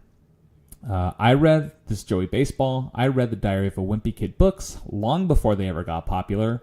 I was actually shocked how insanely popular the books got because I've never been on the pulse on anything before everyone does. I'd never read the books. I'd never read those books before. They seem really good though. I know they're popular. I don't know many people that read, or at least read young adult books, but they seem funny. Man, now I'm being tempted because everybody's saying how good these are. It'd be fun to do a Diary of a Wimpy Kid book, live action, and animated movie comparison. Like just a whole retrospective on every kind of Diary of a Wimpy Kid media. That seems like it'd be fun. That would be a challenge, but it would be fun. I didn't care for the movies, but the books were great. I read them in high school, and it got me into reading. I really loved them. I thought I was the only one who would have liked it. Yeah, no, that's awesome. Those Diary of a Wimpy Kid books, they sound really good. Are they actually picture books, or are they stories like with a lot of words? Or because I honestly, I've only known the stories from the covers, so I'm really curious as to what kind of books they are. I have seen also Joy Baseball. I have seen Max Keeble's Big Move. It was okay, decent kids movie. I love it. I like those kind of movies. I think they're just fun. They're just silly, lighthearted. I also, if you remember the movies, Little Giants and Big Green, just those kind of kids group movies are really fun to me. Surprisingly though, not a big Goonies fan. The Cranium games are the same artist as Teacher's Pet. Yes, that's what I was thinking. Cranium as well. That's a great one too. That's probably one of my favorite board games. Let's take a look. Lowell Lucas Jr. I think it's Airborne for the medicine with Teacher's Pet art style. Man, you guys are smart. I don't know how you guys remember these things, but you guys are very smart. However, the artist was a great concept artist, and his art was used in early Nickelodeon promos and commercials. That is right. I do remember that. The Wimpy Kid books were illustrative and written almost like a diary. That sounds cool. I'm not a big reader. And I'll tell you why. One of the reasons why. Reading for me is daunting because have you ever had to read a book? Let's say it's 300 pages, right? 300-page book. And you start out on page 1. And no matter how interesting the subject matter is, for me, looking at the rest of the 298 pages behind the first page I'm on, I'm like, this is never going to end. I'll never finish this book. And I wish I was a reader because, there's a lot of cool things. But I can read well like on a tablet or a computer because I can scroll down so I don't see how much I have left. That's a little easier for some reason. I don't know what it is. Let's see. The Wimpy Kids book were illustrative and written almost like a diary.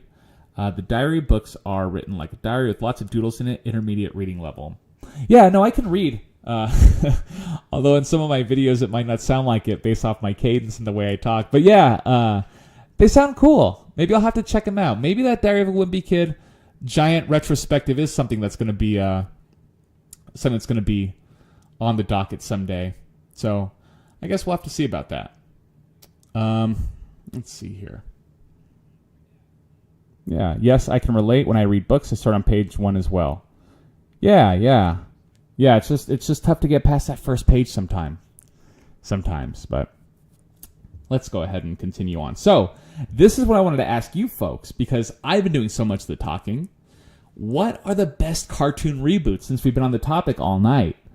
And just out of curiosity, is that something you guys would like to do more? Like if I just bring a topic to the table, like I could maybe announce it in advance before we do a chat, and because I'd really like to hear your opinions. It also, like I said, gives me ideas for new videos. So if that's something you'd be interested in, let me know, and I'll go ahead and do that. But yeah, what are the best cartoon reboots? So I've got a couple here. I'll go ahead and give my first one, and then I want to see what you folks say. But we'll go one more chat as well. Lowell Lucas Jr. I had to learn discipline with books to not take myself out of interest. Doesn't work for everything, as I love Tolkien's work, but bored with the Black Cauldron. Yeah, but I'll agree with that. Reading does take discipline. I think the last book I tried to read was about 3 or 4 years ago, and it was a topic I really liked, but it's sort of like going to the gym or working out or anything where you have to train. It's really hard to get into a rhythm and to get into a routine, and once you do, it's easy. It's natural. It just comes secondhand. But man, if you put that book down for a day, sometimes you're like, oh, I'm too tired, I'll read it tomorrow. Then tomorrow turns into a week, and a week turns into 2 weeks, and suddenly that book is collecting dust. It's tough. It's a tough discipline to maintain. But it's something that I hope I get better at. So let's go ahead. We'll start with the first cartoon reboot, and then I'm going to go ahead and read the chat to see what you folks say about either my pick or a cartoon that you folks love.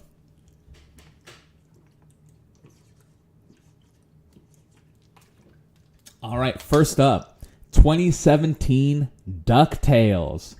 I mean, this has to be one of the best reboots of all time, right? I mean, is there any argument here? Now, here's something about me that maybe folks don't know. My favorite Disney character of all time is Scrooge McDuck. I would say I haven't seen it in a while, and I don't watch as much Disney anymore. I mostly grew up on old Disney, but it is very close to frontrunner, if not my favorite Disney movie of all time. Is not the DuckTales movie, although that was really good.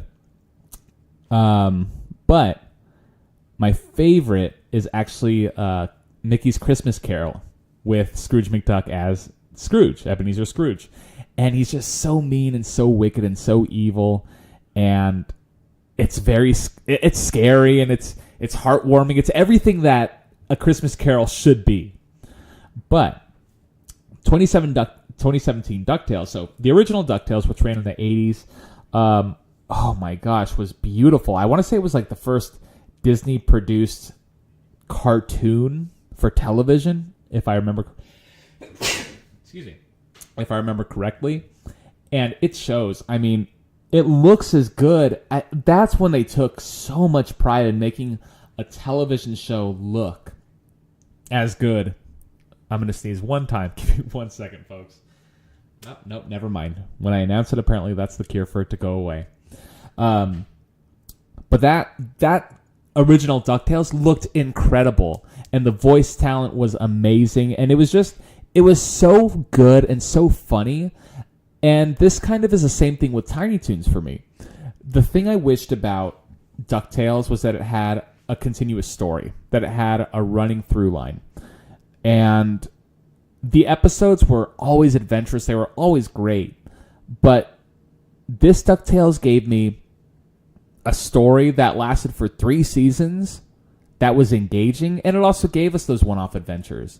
I just thought it was so good. I loved Don Cheadle as Donald. Like, I feel like if I talk about this without spoiling anything, it's going to be like sharing an inside joke. So I don't want to give too much away in case you folks haven't seen it. But I thought David Tennant as Scrooge was amazing. He was great. He was really funny. There were some references to the old one. Not my ice cream, not my ice cream. That was a funny little slip. It had cameos. It had Tailspin in it. And it worked it in a way where it didn't seem forced. Darkwing Duck, Negaduck, with a really cool... I mean, without saying, like... Without just going back to the basics for Darkwing Duck, I thought they handled that so deftly. Just so smart. With how they made him a new character, but also an old character, and how they worked Negaduck into being a new character, but also an old character, a new version of an old character. It was, I mean, these people really cared about the product. If you want to say other reboots are for the money, yeah, I'll go ahead and agree with that.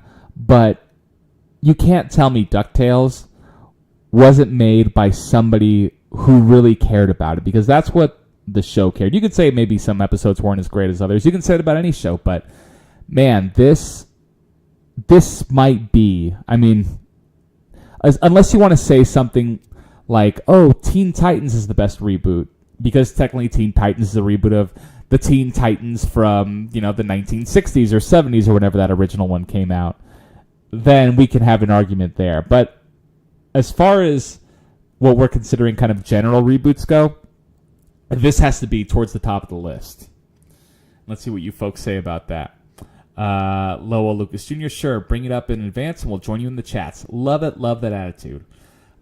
Joey Baseball, a Goofy movie and Goof Troop are good cartoon reboots. I love those. I never thought about Goofy movie as a reboot. That's interesting. It is sort of in a way, huh? Because, yeah, okay, you know what? I'm wrapping my head around it. I like that. But I love Goofy movie. I love Powerline. Those cool Powerline tour shirts. Oh, I want one so bad. Those are so awesome. But yeah, Eye to Eye and oh my gosh, what's the other one?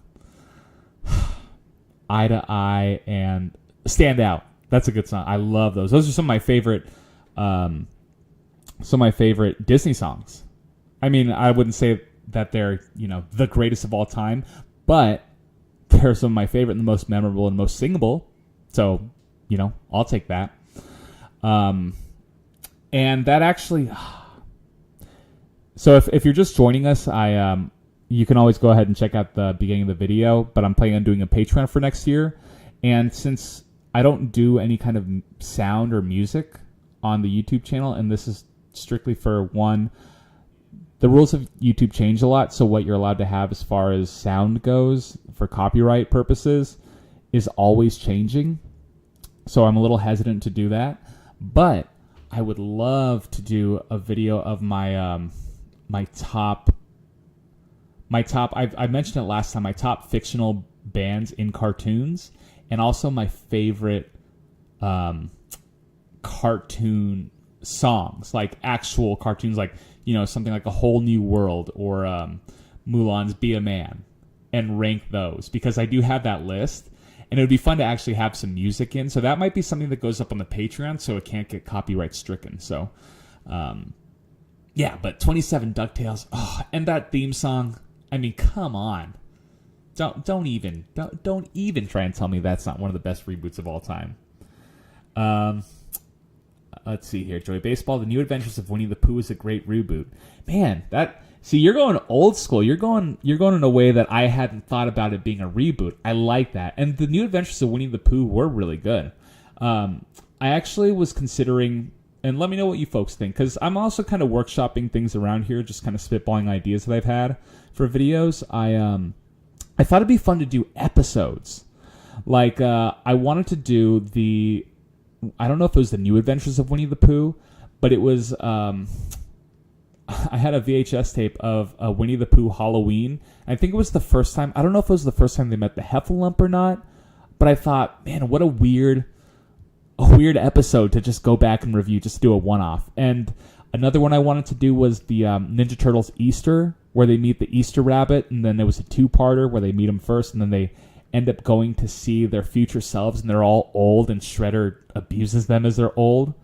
That one was a weird one. So, like I said, if you haven't seen the Patreon and you want to just hear what it's about, I don't have the prices up yet, but I'll be doing full series retrospectives and then full episode retrospectives. I got to figure out the pricing, but that's something I definitely want to do more of. Let's see here. Lowell Lucas Jr., it's a great reboot. Art-wise, is not going to beat the original show. However, we finally got Della Duck in a huge crossover with the Disney Afternoon. Disney Afternoon crossover? Heck yes. And Della Duck, that was great to see. Although, if I'm going to have a complaint, the way that all the boys got on board with her so quickly, I was a little disappointed. I was just a tiny bit disappointed, like especially because Louie held out. Like, if you wanted to go in an order where she had to earn their trust through different ways, I would have been all for that.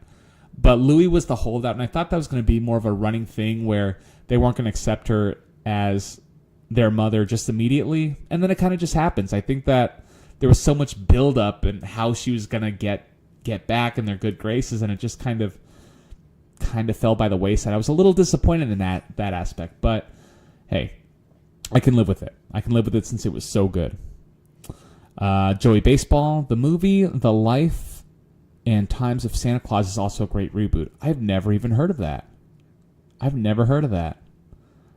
Princess Ichigo. Gummy Bears was the first one, though DuckTales was the one that paved the way for iconic Disney afternoon block since it was the first produced for weekdays. Man, again, you're all so much smarter than me. It's incredible, but yeah, I never really watched Gummy Bears. Maybe I just got home too late, but DuckTales was always the one I loved. Lowell Lucas Jr. However, we never got a Negaduck episode that was teased, and still waiting for a Darkwing reboot. I know, I was so mad that we never got him after, because I loved that ending of the episode. If you've seen it, I'm not going to spoil it if you haven't seen it, but for those who have seen it, it was an incredible one. It just totally, I mean, I'm an adult. And I was like, what the, like, little kids me, my brain would have melted. My brain only half melted because I'm a grown-up. I mean, that's what I say. But yeah, my brain still melted, full disclosure. Let's see here. Yeah, and I am waiting to see that reboot. That was supposed to happen. That was supposed to happen when DuckTales went off the air. So I'm kind of wondering if that's still in development or what's going on with that, because that's one I definitely want to see. Let's see. Oh, the line you're looking for was, a sea monster ate my ice cream. Yep, that's the one. And from Lowell Lucas Jr. as well. Goofy Movie was more of a sequel to the Goof Troop series and beloved. I love Goof Troop, and I'm not doing Goof Troop. It's just not something I've gotten to. But I will say that a Disney Channel series is going to be one of the Patreon videos that I'm super excited about. It's one that I remember seeing the first episode to over and over again, and it's a cool show. I'll announce it more, in the next month or so. But it's going to be a cool one. I'm really excited about it. Next year, like not just for the Patreon, but for all of them, I basically have gotten my bucket list of every show I haven't done that I want to do. So it's next year. I mean, it's going to be, I'm really looking forward to it. It's going to be my favorite set of videos, my favorite year of videos. And I think that the quality's getting better. I finally have a microphone that was gifted by an angel investor, which was super kind, too kind even, but I think it's really helped the audio quality. If you watch the Halloween Tree retrospective, I'm still working on getting the video quality a little more presentable, but I did finally make a cool little background frame that I liked. I thought it was just neat. I'm still working on the editing process. I'm getting my cadence fixed. I'm working on the audio of myself, not even just the audio of the videos, but my voice audio, so I don't sound like a robot reading. And I think it's coming a little more natural. So I have you folks to thank for that, for giving me advice and encouragement, and just to make the videos better, so they're better for you. So thank you all for that. Joy Baseball, out of the OG Disney characters, Goofy has changed the absolute most. Everything from his voice to making him a father. That's true. I mean, you have those old Goofy shorts, which were really good. I remember specifically we watched the, when I was in a driver's ed class, we actually watched the teaching, like learning to drive, the Goofy shorts, which are really funny shorts if you've never seen them. And you have those interesting Goofy different versions. Like you have that one. You have the Goof Troop version where he's wearing the sweater vest, or maybe it's a sweater, like a kind of like a Doug sweater, almost Doug vest sweater. And then you have the Goofy with the classic green hat. Like Goofy is very versatile. You can put him in any situation. Where he's like really in the new Mickey Mouse shorts, he's really back to old school Goofy, which is cool. I like seeing Goofy that way. Let's see, Lowell Lucas Jr. Favorite reboot, 2012 TMNT series and He-Man 2002. Just done right. Never seen the He-Man. Hold on to that TMNT into your hat, though. We're going to get there. Joy Baseball, and fun fact, in the OG Goofy skiing short, that's how the Goofy stance got its name. That is hilarious. I did not know that. I love it. Every time I come here, I learn more and more. Lowell Lucas Jr. Joey, yeah, but in the show it was established he was dad. Kind of carried over for the original shorts where Goofy's son has red hair. Yeah, I love Goof Troop. Goof Troop was always one of my favorite of the Disney Channel original series shows. It was just so good. It was so funny. And I thought Max was cool. Max is underutilized. I mean, I don't know how any of you felt about the second an extremely Goofy movie. I thought it was okay. It had some things I liked, but it still wasn't a bad sequel by any means. It just wasn't as... I think the first is such a... I want to call it a cult classic because it's not appreciated on a mainstream level as it should be, but it was so good. It's hard for the second one to live up. If the first one wasn't around and we just got the second, would it be as good? Or would it be remembered as fondly? I don't know.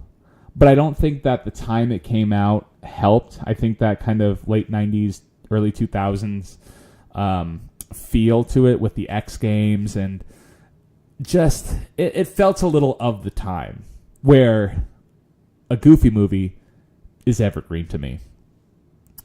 All right, let's see here. Let's go to the next one. We'll go to the next reboot that I love here. The 2011 Looney Tunes show. Now, this one I know is very polarizing, but I think recently has become a little more accepted. Oh man, I love this. I remember this is one of the... I usually watch shows now later. Like I want to just binge the whole series, so I'll discover it years later. But this is one that I was discovering while it was happening, and man, this is one of the best, most creative reboots, and this is an actual reboot. Like, I know we've had kind of some discussions. What is a reboot? Is it they just update the characters? Is it they put them in a new environment? This pretty much, they kept the characters, the basics of the characters in most of the parts, but everything was new about this. I mean, it took them into a sitcom environment. It was like Seinfeld, basically. It's like Seinfeld with Bugs and Daffy. And I loved it. It's so good. Lola, I think this is the best version of Lola. She's sort of hyperactive, obsessed with Bugs. My favorite Kristen Wiig, I'm not a Kristen Wiig fan that much personally, but I think she is spot on, exactly the perfect role for her here. There are some interesting choices. The witch, I can't remember her name, but that was a bit of a odd direction they took her in, like being the sassy kind of neighbor, kind of the just very weird. Gossamer being a little kid, I don't mind that. But yeah, the witch was like, not that I didn't like her personality in this, but it was just so different from just her normal kind of classic witchy antics. And I love Porky, though. Daffy is hilarious. I'm seeing clips all the time now online of Daffy. Bugs is great. It's very Seinfeld and Costanza, if you ever watch Seinfeld. But I thought, really, aside from Lola, the breakout star was... Oh, man, now I can't remember her name. Daffy's girlfriend. I'm going to look it up really quick, too, but she was so good. She was that level-headed. Like, if I had to pick a version, if they're not going to go with hyperactive, obsessive Lola, I would love, if they're not going to bring back, I got to find out. It's like Daffy's girlfriend. Here we go. Tina Russo. If they're not going to bring back Lola to be that hyperactive character, then I want her to be like Tina. Tina was so cool, and it was the perfect foil to Daffy's narcissistic man-child character, where she's just no nonsense. She works at the printing store. She's just so funny. She fits perfectly in that Looney Tunes world because she's not loony, but she's a very realistic character who somehow meshes into this dynamic that it's just great. You have the most outlandish, rudest, antisocial character with the most normal this side of Bugs. But even Bugs is still goofy because he can have his... But she never really breaks into that kind of lunacy. And there's a difference. Like in Tiny Toon Adventures... in Tiny Toons University, you have Lola, where she is sort of like that. She's very even-keeled. She's mellow. She is a perfectionist, not in the... Well, let me say it this way. She's not a perfectionist. She's just perfect. Everything she touches turns to gold. She never has like a bad moment on the show or an outlandish or a wild or any kind of silly streak. And it's kind of boring. Like you have these two very separate ways where you approach the same character. You have Lola in Looniversity, where it's not very funny because there's no consequence that happens to anybody. Like, yeah, so she's a chef in the show, but she cooks, and I guess the funny part is the victim in this comedy part is Buster and Babs because they're left to have to cook a meal because she leaves. And with Tina, a lot of times she's the victim of Daffy's outrageous behavior, or Daffy's the victim because she won't put up with this outrageous behavior. And either way, somebody gets... I'm not doing a good job explaining it. I know this is why I have to write everything. But Tina, man, it was just so funny. And the cartoon itself, just the situation. Speedy Gonzalez owns, I think it was a pizzeria or a Mexican food restaurant. That was funny. Porky is Daffy's best friend and their occasional, not roommate, but their frequent friend who comes over. It was just... Lola's parents were in the show, and they're fun, too. It's just... This show worked on so many levels, and I think that it was because it was so different at the time. People didn't really appreciate it, and they thought, this is too different. And now, looking back, you're seeing it everywhere. And I wish this was a show that would... Hey, maybe this one is a show that'll come back, or maybe this style, but I would love to see this one back. I would love to see Tina back, though. If there's one character who needs to be introduced, I would love to see her in Looniversity as this character. And I know I say give things a chance. I like Tina. I don't want to see her change that much. All right, let's go to the chat really quick, see what you folks think. Let's see here. Lowell Lucas Jr. going to be heading out soon, so you all take care. And I also believe this line. They went dark and edgy. Happy to play the part. Nice. Lowell, thank you for joining us tonight. I know it was a school night, but rest assured, next time it's going to be a little earlier, and it's going to be on a Saturday. I'm probably thinking 6 to 8 because I know sometimes we go over, and you got to be up in time for school. So I hope you get enough sleep, but I hope that you enjoy tonight, Lowell. So thank you very much, and I'm glad we had you here. Joey Baseball, I like extremely goofy movie, but they've aged Max so much. I mean, do you mean in between the time he was in high school to when he went to college?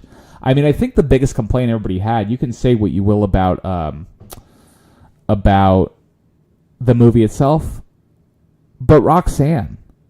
I don't know what it is about these characters like Tina and Roxanne where they're fan favorites. Does Disney think, oh, well, we had... I know she came back in House of Mouse briefly, but people like these characters. Don't just make them one-offs, please. They don't have to be the most outrageous characters, the most they're not polarizing. They're just fun characters. But I guess maybe it's so Max doesn't have to focus on that romantic relationship portion, or maybe Daffy the same. But I don't know. I mean, look at Lola. She started out as Bugs' romantic counterpart.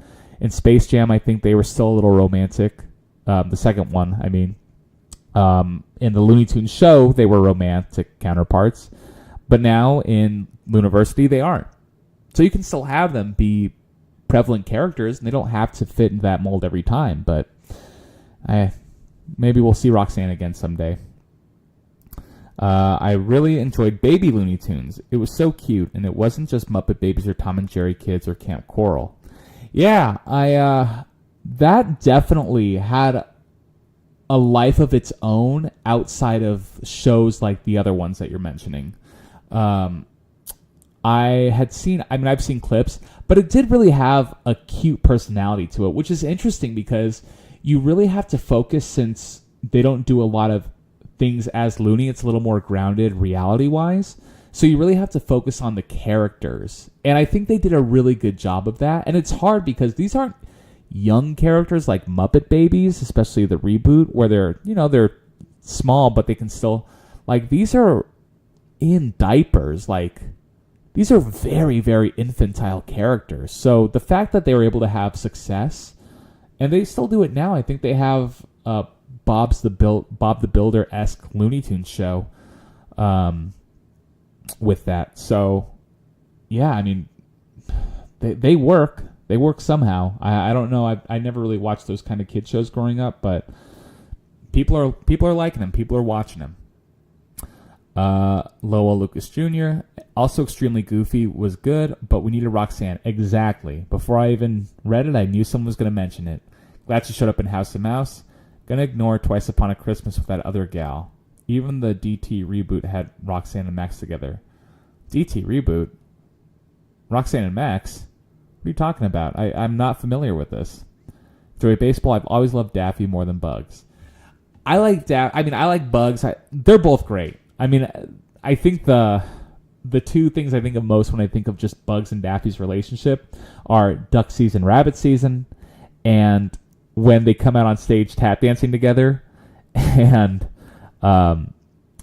when Daffy is with Bugs, he's getting applause, and then when he's not with him, it's just crickets. It kind of reminds me of that Squidward and SpongeBob, where when Squidward shows SpongeBob's arm to the crowd, they go crazy, and when Squidward puts his arm out, it goes quiet. I love that. Oh, man, I love cartoons.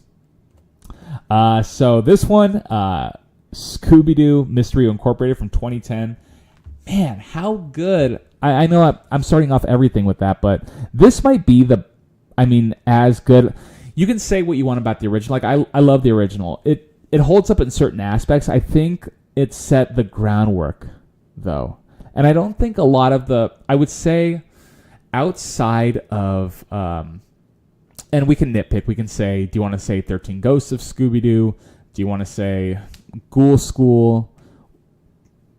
Whatever Scooby-Doo you want to go. Nothing really quite captured the original, except I would say for Scooby-Doo on Monster Island, or Zombie Island, on Zombie Island. That was the closest to the original, but it also updated it in a perfect way. And I think this was a good evolution of that, where I would say it leans a little more heavy into Zombie Island territory, but still is very authentic to the original. And I mean, this had a story where I just remember being really engrossed by it. I just really thought that it was an interesting, unique take on Scooby-Doo in a more high stakes way. I mean, if you ever saw it, Professor Pericles, you'll know what I'm talking about. The ending, where it almost has an Army of Darkness. I'm going to go ahead and spoil this a little bit in case anybody hasn't seen it, so I apologize. So this is your time to pause and then skip ahead. It's going to be bizarre to explain, but this talking bird, Professor Pericles, he basically is sort of like the Antichrist, and he tries to kill the Scooby Gang, and the Scooby Gang ends up, defeating him at the end. And if you've ever seen the original, if you've ever seen Army of Darkness with Bruce Campbell, the 1993 movie, the theatrical ending isn't the original ending. So in the original, he saves the day, he gets the girl, or that's the theatrical. But in the original ending, basically he travels back in time to medieval times, and he comes back. He's supposed to come back to his time in the 90s, but through some mistake of his own, he ends up going too far into the future and is in the dystopian end of the world where humanity's in ruins, and that's it. He's just left there to die. And it's almost sort of in that same vein where after they defeat him, reality's sort of reset, or they're kind of thrust into an alternate reality. I can't remember right off the top of my head, but I believe it's still on Netflix if you want to check it out. Highly recommend. But, and I'm going to say the ending here, they're in an alternate reality basically where everything's changed and nothing is the same of their lives. So they're really positive about it. They're like, all right, time to drive off and solve some mysteries. But everything they know and everything they loved is basically left in the dust. So it was, that's the kind of tone that this show would have sometimes. They had a scene where Shaggy and Daphne were kissing that I thought was going to have bigger implications, but didn't as well. It was bizarre. Like, some of the stuff was really strange, but it was good. It was, I would say, my favorite Scooby-Doo is Scooby-Doo on Zombie Island. The best. That's the best Scooby-Doo. Then I would say maybe the original and this. The original, just for what it did, but it's very campy. But for something in the 70s, what can you expect? Of course it's going to be campy. Lowell Lucas Jr., sorry. DuckTales. Oh, no, I'm sorry. I should know my cartoon abbreviations by now. Goofy appeared in an episode and pulled out his wallet with Max and Roxanne in a photo. That's right. Yes, indeed. I remember being so happy when I saw it. And that was a funny episode where I believe Jaleel White, who you might know as Urkel and Sonic the Hedgehog, where he actually appeared as the genie, which was pretty cool. The genie from the Magic Lamp movie, which wasn't that genie. It was that genie, but it wasn't the genie from that movie. It was like a rebooted version, since we're going with that. Yeah, that was a lot of fun for an episode, though. I like Goofy in that one. That was a good call, good catch. I totally had forgotten about that. But yeah, you're right. I'm glad that him and Roxanne. Well, now you got to say, because that was a wish that he made, was that Goofy showing a real thing, or was it the actual Goofy, or was it not Goofy? And was that just so? See, I get so caught up in this minutia lore that we get stuck in here with just who knows. Let's take a look. All right, Lowell Lucas Jr. Okay, now I'm out. My gal's calling me to watch a Disney movie, maybe Goofy movie. LOL. Lowell Lucas Jr., thank you so much. I can't believe you stayed the whole time. You are awesome. Love it. And it's almost 9 o'clock. But last time we went into a little overtime. So if you folks want to, we can do another 10, 15 minutes. You let me know, unless everybody has to go to school and work tomorrow. Dawnface, hi. Hello, Dawnface. Nice to have you here with us. If you missed any of it, Dawnface, you can go back and watch the, what are we at? 2 hours? 2 hours exactly now of chat we've had. Joy Baseball, I like the laugh track on the original Scooby-Doo series. It's so weird and bizarre. Isn't it, though? I think they had it for Josie and the Pussycats, too. It's just a weird, like to have a laugh track in a cartoon. It is really silly if you think about it. A laugh track in anything is silly, but especially a cartoon. I think they actually had it when I was doing the Josie and the Pussycats. I think they had two versions, one with the cartoon, with the laugh track, and then one without. And I think that the laugh track one came later, if I'm not mistaken. But yeah, laugh tracks they're definitely, unfortunately, well, not unfortunately, they're not a thing of the past, I'll say. But it's definitely weird to hear them still in modern shows.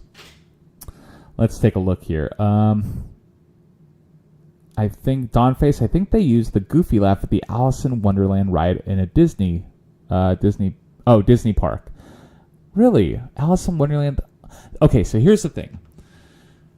I went to Disneyland once. I went to Disneyland once when I was maybe like 3 years old. And this is a true story. Now, if you don't know, my favorite cartoon character in the entire world, I said my favorite Disney character is Scrooge McDuck. That's true. But my favorite all-time fictional character, the world, the lore, the mythology, the everything, is Sonic the Hedgehog. I love Sonic the Hedgehog. Not to the extent where I know some people do, but I'm pretty well versed, pretty knowledgeable. I collected I still have the #1 Archie comic book in the plastic somewhere. I collected the comic books for a long time, and it's my favorite. So when I went to Disneyland as a kid, I got to bring a stuffed animal because I was very little. And wouldn't you know, I brought my stuffed Sonic the Hedgehog animal to Disneyland, and it made the trip so much better. Just me and Sonic going around, taking a picture with Scrooge and taking a picture with Mickey. I really wanted to meet Mickey. I had my autograph book and everything. It was a great time. I wish I remembered more of it. I remember going on Space Mountain and having Sonic, and I was afraid because of how dark it was. See, now you guys are getting a little inside knowledge on me that I wasn't planning on revealing tonight. But, hey, that's part of the fun here. Not that I wasn't planning on it, but, you know, just that I wasn't expecting to. Let's see here. Princess Ichigo, I don't mind. I'm assuming you mean about the extra time. Joey Baseball, let's do an encore. Dawnface, peace sign and thumbs up. Double thumbs up. I like it. All right. If you folks are into it, let's do it. We'll go 9:15, see if you folks are still with me. Because I think I've got a couple more little reboots here. Or if there's anything you want to talk about. Because I feel like I've been talking a lot. Does anybody want to say anything here really quick while I take a drink of water?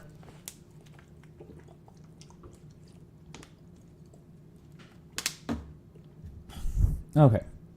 Man, you know, the time goes by really quickly. I'm surprised. Not that I'm surprised. I actually really enjoy, I love doing the videos, and I love doing all this.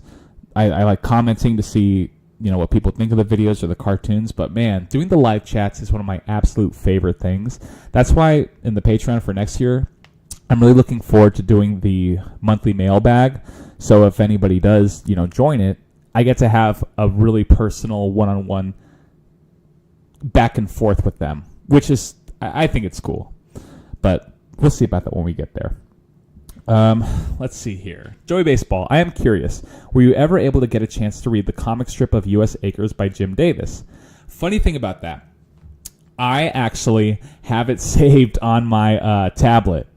I have a page bookmarked to read it, and I just haven't gotten around to it yet. I've been actually really hitting the pavement hard. I just finished yesterday watching the video that I'm going to be putting out this month. I have to write the script. The script, I feel like, is going to be pretty good. It's going to write itself for the most part, and then I have to edit. But that's definitely something I'm going to do over December. I'm going to put out a shorter video in December, and I do want to have a chat in December as well. But that's going to be mostly putting the Patreon together and getting a head start on next year. Because like I said, I'm planning on doing a minimum of 15 videos. So that's one for every month. And then two in January, 2 in July, 2 in November, and then I want to have little other videos interspersed in it. So I'm going to be hitting the pavement real hard in December. So I do want to do that. Maybe when I get a little more free time, I can read those. But to answer your question, yes, that is something I want to do. Dawnface, we're talking about reboots tonight. Is there any reboot that you want to throw out there? Something that you liked? I'm trying to get everybody here, trying to get everybody's little input here. But while I'm waiting for your answer, if you're still here, I'm going to go with these ones, speaking of Sonic. The 2003 Sonic X, and I put that in wrong, and the 2014 Sonic Boom. So 2003 Sonic X, if you haven't seen it, it's a mixed bag as far as reboots go. But I want to say as to where it came from as far as its beginning. So we had the Sonic the Hedgehog, Adventures of Sonic the Hedgehog, which was on Disney Channel. That's where I watched it. I don't know if that's where it originated from, the Deke one. And I liked it. It was very, very hyperactive and out of control, but it was still fun. I just remember thinking, wow, Sonic the Hedgehog, a cartoon of my favorite character ever. I don't care what it is. he could be doing whatever he wants, and in that cartoon he did. And it was a really funny version, a funny voice of Robotnik that was really entertaining. And it gave us kind of the first origin story of Tails, how he met Sonic. And then you go to Sonic the Hedgehog, or more known as Satam, Saturday morning AM, where that one was that's my favorite Sonic cartoon ever. And I think they try to kind of replicate that in the video game Sonic Forces, which missed the mark as far as storytelling, the tone, and the tone and just not everything about it, but it just missed the mark. Like, you have that story. How do you make a story where Robotnik takes over 99% of the world, and then the story isn't engaging? If you want to say big missteps in the Sonic series, which is kind of funny because I feel like Sonic everywhere else, his toys are amazing. The shows, this one, and Sonic Boom, which was, I don't know if it's 2014. I'm going to assume it was because I put it here. The 2014 Sonic Boom, that was totally different from the 2003 Sonic X. Sonic X, the first season, was much more silly, and I think it was a little more in line with maybe the tone they wanted to go for, because I think Sonic was goofier. And season 2, I didn't love that. It was kind of uninteresting to me that he was so aloof, and just when your main character, I don't like in shows when the main character isn't really in the show all that much. And I feel like Sonic wasn't in his show that much. It followed Chris Thorndike and Amy and Tails, and which is fine. I like those characters. Not Chris Thorndike all that much, but it was just not interesting to me to not have Sonic in the show. You would just get, he would just walk up and he would put his head down and cross his arms and say something snarky and blast off into the distance. But season 3, I thought, was trying to go back and make that. And that was the best season, where he goes into space and Shadow's there. That was the best season by far because it was closest to the the video games, and it actually felt like something was going on. But it was still, like, all things comparatively, I mean, it was a decent series. And 2014 Sonic Boom, that was just fun. I mean, Styx is hilarious. They just work well together. It's just silliness, and Eggman is a bad guy, but they also interact with him like he's just a neighbor, and I think he's their roommate one episode.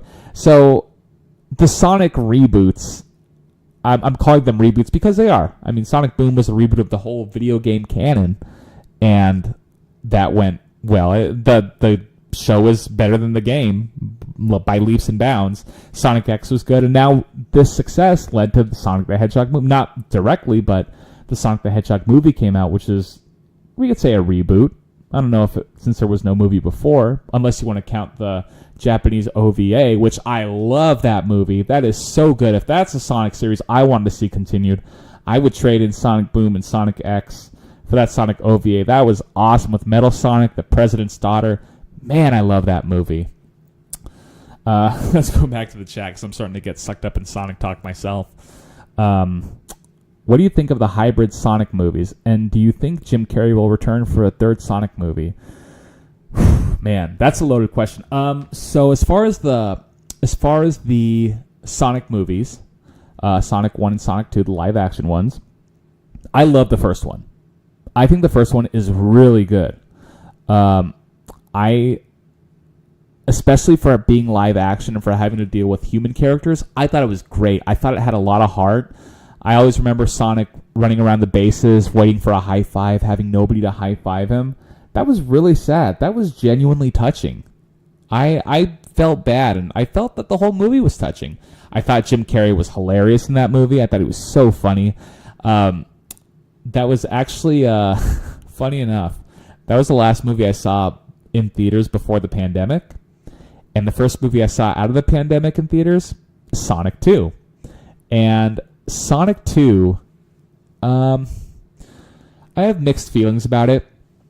I thought the parts with Sonic were good. The video game parts were fun.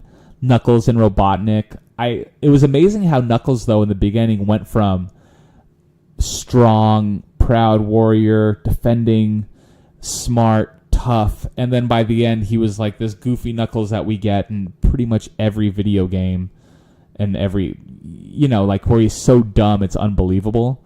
But I still liked him.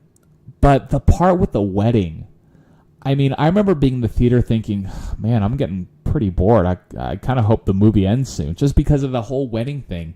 I mean, she was funny enough in the first movie, and I don't know if they wanted to put her in more because give parents something to do, but man, that was 40 minutes that we really didn't need. I would have rather seen Chemical Plant Zone. How cool would that have been? Or just anything else, anything aside from more wedding. Ugh.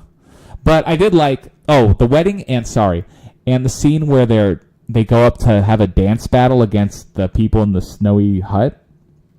I mean, I get what it was supposed to do, but I didn't go for it. I think if you cut those out and you can replace it with just one really quality scene, you could have kept my interest a lot longer. But I did really also like the moment between Sonic and Knuckles on the beach after they save each other's lives.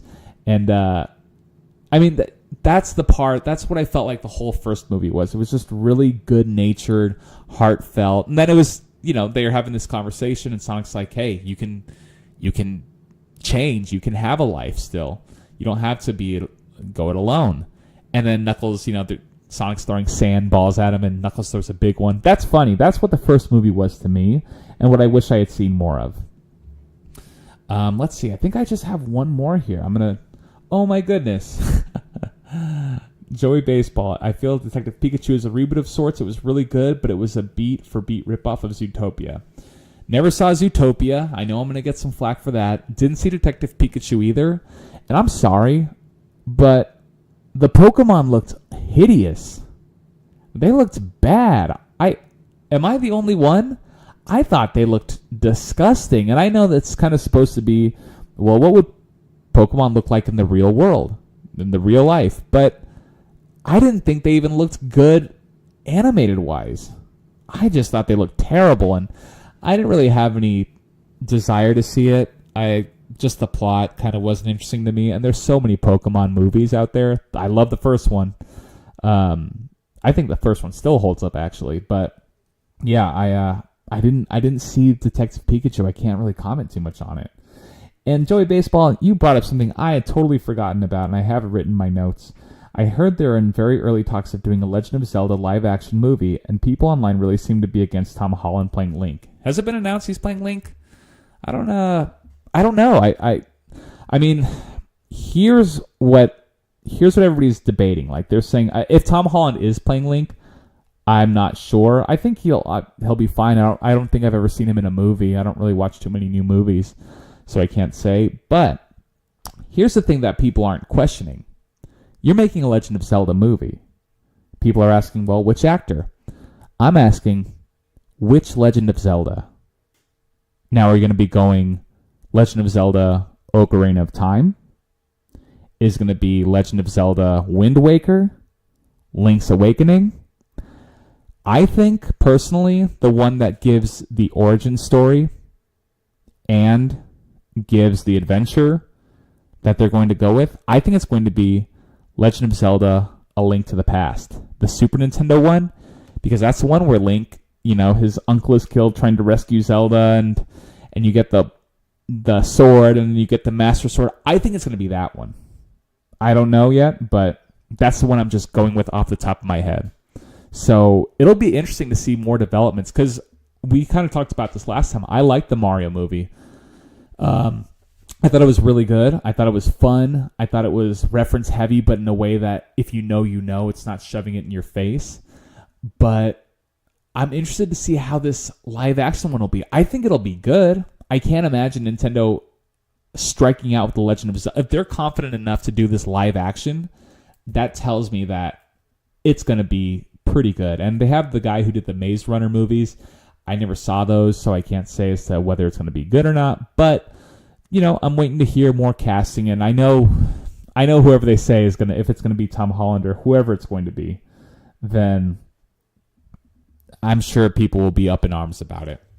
But I mean, that's part of the fun, getting to see who they pick. And then we got a couple more here. We'll go another 15 minutes just because I got a few more slides, to be honest. And we're having a good time. But the 2015 Peanuts movie, this was the one written by Charles Schultz's children. This is one of my favorites. I mean, just the look of it, how they seamlessly made a 2D film into 3D, but still made it look 2D. I mean, one of my absolute favorites. The plot isn't anything outrageous. It's a love story, but it's not a love story. I mean, I'm so impressed by how faithful it was to their father's original intention of the Peanuts characters. Maybe not as dour or solemn as the original cast, but I mean, man, it is so good. It's funny. It's really warm. The only parts I'm not really interested in, which has kind of always been this thing with Peanuts for me, is the Snoopy moments. Like, they have Snoopy being the Red Baron is pictured here. And it's cute, but I feel like that's for... It's funny, like, the way that we said that the Sonic the Hedgehog 2 movie was had those moments of the wedding for adults, I feel like the Snoopy parts were for kids, but the whole movie's for kids. They think that kids can't pay attention enough to Peanuts, and so they have to have the Snoopy part to keep them entertained. But the Peanuts was the best part, to me anyway. But yeah, anyway, I mean, that's the least of my concern. The Snoopy parts were still cute, but I love the movie, and even the ending is good. I mean, it's just funny. It's everything Peanuts. It kind of hit all the beats where Charlie Brown plays baseball, the snowman getting his clothes knocked off, getting called a blockhead, going to school, Sally, and it was just, especially the ending where the little redhead girl, Charlie Brown says he's kind of a loser. And she goes, well, I don't see a loser when you defended your sister at the talent show, when you did the project, when you did this. That was so incredibly insightful and thoughtful. And it just made everything he did, like, looking back on it, it pointed a finger and just said, like, just because you're not seeing the impact of your actions doesn't mean other people aren't. And it was just such a beautiful way to end the movie. And there wasn't a promise of, I'll love you, or it's just like, hey, let's be friends. I'll write to you on the camp. And that's what he wanted. He didn't expect to, he was infatuated with her, but really just one of those journey was the destinations, just talking to her, just getting that moment to interact was enough. And the fact that she noticed him in that way, it just was so uplifting. I love that movie. I really do. I'm not even joking around here. All right, let's go back to the chat. Check out the chat for a minute. Let's see here. Joey Baseball, no, it hasn't been announced. They're still in development stages. They haven't even casted yet. But there's so much hate regarding Tom Holland. I wouldn't mind Timothée Chalamet. I know Tom Holland was Spider-Man, but I don't know Timothée Chalamet. I need to kind of get updated, I guess. The Peanuts movie was good, but it got swallowed by Star Wars: The Force Awakens, which, by the way, if you want to start having talks about reboots, do not get me started on The Force Awakens, which that's for another day. You need the Snoopy parts, because if there wasn't enough Snoopy, I would have been upset. Hey, you know what? If that's good enough reason, that is good enough reason to that's good enough reason to get upset. And sometimes it is just that simple. I want my favorite character in it, and I want him to be a big part. The same way I was with Sonic and Sonic X. That's my favorite character. Why isn't he getting more screen time? Why is this random kid who I don't even know or care for, who just kind of cries a lot? Why is he the main character in my show called Sonic X? I was actually looking up when I was looking this picture up. There was, I want to say it was like a German or something poster for the movie, for this Peanuts movie. And it's funny because it had all the cast and Snoopy was there, kind of something similar to this. And the movie was called, it was German wording, and it said Snoopy. And then in the bottom left corner it said, blah, blah, blah, Peanuts. And it was like, okay, clearly Snoopy is more popular in Germany than the rest of the Peanuts gang, so he gets top billing. Which, I mean, Snoopy doesn't do a lot in these movies. He has moments, but it's mostly about Peanuts, but you still sell it as Snoopy featuring the Peanuts. I just think that's kind of funny. Hey, Phineas3345, welcome to the chat. Good to see you. Any initial impressions of the Peanuts sequel that was just announced? Peanuts sequel? What? I have not heard about this. I'm going to have to look this up really quick. Is this a sequel to the 2015 movie? I'm going to go ahead and take a look at it right now. Let's see here. Peanuts sequel. And while I'm looking for that, we're going to go ahead and take a look at another chat we got here. Let's see here. Joy Baseball, I really wanted more Peanuts movies. I felt like they could have made 15 more movies. It was so enjoyable. Timothy Chalamet is young Willy Wonka. Oh, boy. I saw the trailer for that Willy Wonka movie. I don't know anything about him, but I definitely know that I'm not a fan of how the Willy Wonka prequel is turning out, or how it looks, just based on the trailer. I'll get into more of that later, though. Maybe that'll be for the next stream, actually. I'm going to put that down, because maybe we'll have a little more clarity. Or I got to see when it comes out. But here's something I'm looking up for the Peanuts movie sequel. This is of August 21st, Phineas, so you're not going to like this. Peanuts movie sequel canceled by Disney shutdowns. The Peanuts movie was a critical and commercial success, but despite that, Disney has blocked the production of a sequel. Let's see, is there any more? Let's take a look if there's any more information on it. No, I'm not seeing anything else. But that's kind of what we were talking about earlier, about that Disney Plus shutdown, because they're going to be merging with Hulu, or they were going to buy Hulu, but I think they're merging now. So we were talking about the future of Doug. Is a Doug possible reboot going to happen? Are shows more likely to be cut, or are they more likely to have an increased budget? What does this merger mean, this possible merger? So it looks like in this case, unfortunately, the 2015 Peanuts movie is not going to be happening as far as what that article says. So it's kind of a bummer. I really love this movie, and I'd love to see Blue Sky Studios do another one, but who knows? Maybe someday. And I think this is the last one. So this is I know they did have a Marcy movie come out recently. I think that was on Amazon or Peacock or some streaming service, but I haven't seen that yet. But the last one we have here is 2003 and 2012's Teenage Mutant Ninja Turtles. This is one that I want to do, that I've been wanting to do for a very long time. A video on, because I think Ninja Turtles might be the greatest franchise of all time. It's not even my favorite. I love Ninja Turtles, but I think just based on its versatility, it might be the greatest franchise. Because let's just look at this year.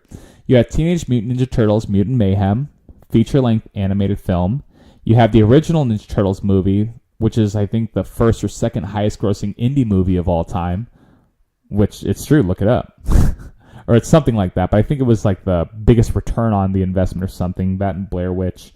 So you have live action, they're successful. You have them successful in animation. How about the two cartoon shows? 2D animation Ninja Turtles, 3D 2012's TMNT. Both awesome shows, the 1980s and 90s cartoon as well. You have the comic books. You have them as skins in Street Fighter. They're in Injustice. They just are so malleable, and they work to whatever franchise you put them in. They can be silly like those 1980s versions. They have the Saturday morning cartoon comic book of them. You have a comic book based off the TV show that was based off the gritty comic book. I mean, it's incredible. I definitely do want to do Ninja Turtles retrospective, because I just think they're... And they actually had, I want to say about within the last week, they had Lerman and Eastman, Lerman, I think his name was. They had where the Ninja Turtles were kind of conceived in New York. They have the Ninja Turtles on a manhole cover. I mean, they truly are, I think, the greatest franchise because they can be all that. They can be silly, they can be gritty, they can be violent, they can be cute, they can be funny, they can be serious. They had TMNT versus Batman, that movie that came out a couple years ago. That was a great one. They just have everything. The Ninja Turtles are just the best. Let's see here. We'll go back to the chat really quick. Joey Baseball. Actually, this new one is an Apple original. Oh, okay. I haven't heard that. I'm going to have to look that up for next time. Thank you. Joey Baseball. It's not a direct sequel to the 2015 movie. Blue Sky Studios has been dissolved. Oh, that's a bummer. I love that. Hey, if they're going to go out, at least they had one big movie. Apple TV's making a new Snoopy movie. Maybe that's where the Marcy movie was, on Apple TV. Joey Baseball, Wonka is scheduled to be theatrically released by Warner Brothers Pictures in the U.S. on December 15th, 2023. Yeah. And I feel like the ultimate cash grab was the Steven Spielberg-directed movie Ready Player One. Yeah, I mean, it's a cool idea in theory. Like, I like the idea, but then at the same time, it's, I don't know. Just seeing all those, I think it also came at a time when there was a lot of that nostalgia baiting, where if that was the first time we'd seen it, but I mean, you can't tell me that that's impressive when we had it with Wreck-It Ralph, and we have it with this movie that has a crossover. And this, I mean, Freddy vs. Jason did it in 2003. That was cool. But then 20 years later, when everybody's doing it, it's not as impactful. All right, folks. We went a half hour over the end time. We always do this, but I always want to do it because I never want to stop talking about cartoons with you folks. So in the next couple weeks, I'm going to be releasing a new video in November. December, if I do release a video, because I'm going to be working on the Patreon, it's going to be a shorter video. It will be a shorter video, but I definitely want to have another chat in December, go over just what's going to come out for next year, and really just talk with you folks before the holidays, because I know it's going to get really busy. So let's try and do that mid-December, early December. And I'm going to try and have it on a Saturday this time, probably about 6 o'clock Pacific Standard Time, because, you know, I want us to be able to have a little more time together, and that way nobody's going to bed super tired and having to get up early tomorrow. But, yeah, tonight was awesome. Let me just go ahead and read the last couple chats. Let's see here. Joey Baseball, the crazy thing about TMNT was that they were told if it lasted 3 years that it would be a giant success, but it's lasted 40 years. I'm telling you, Teenage Mutant Ninja Turtles is the greatest franchise of all time, the greatest property of all time. You can do anything with it. It can do anything. So maybe there'll be a video with that. And again, it's not my absolute favorite franchise. Like I told you, I like Sonic. I think Ninja Turtles is amazing, though. They were with the Power Rangers. They crossed over with the Power Rangers. Tell me that's not cool. But, yeah, they definitely are here forever. They're going to be just forever. They have the new show now, the Rise of the TMNT. And the movie is out. So, I mean, what can you do? The Wacky Deli. Been meaning to pop into one of your streams. Found you through the Wishbone video, and I've enjoyed your approach to videos. Wacky Deli, thank you. I really appreciate that. That Wishbone video was one of my favorite ones to watch as far as just the subject matter.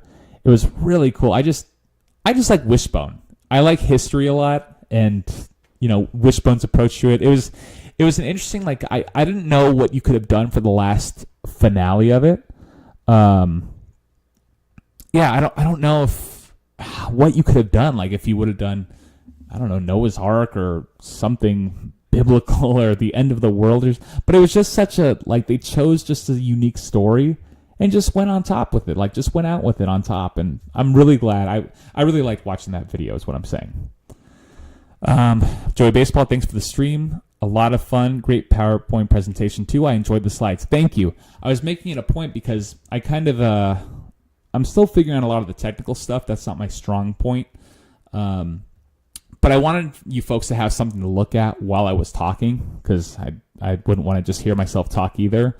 So I wanted to kind of give examples and just, you know, the topics that we're going over and bring them up here. Hopefully someday I'll get even better at it. But for now, this is what we got. But I'm glad you enjoyed it, so thank you. Feedback always helps. And then Wacky Deli, going to be the last one of the night. I could be wrong, but I do recall you bringing up having other folks on stream at some point. If you ever end up doing that, I'd be down to hop on at some point. Keep up the great work. Thank you, Wacky Deli. I appreciate that. I actually was supposed to have a guest. I was supposed to have a guest on tonight, but I just kind of stopped hearing from them, and it was a bummer because we had everything scheduled, and it was going to be a lot of fun, and I was really excited to have them on, but sometimes life gets in the way. I haven't heard back, so I'm assuming they are just maybe not interested. But I am going to continue reaching out to people to see who wants to come out. Part of it too is I have reached out to people on Instagram as well, and if sometimes your things don't immediately go, like your messages get stuck in this request box. So I don't know if they have ever even seen it or if they're just not interested. So maybe I should try reaching out by comments.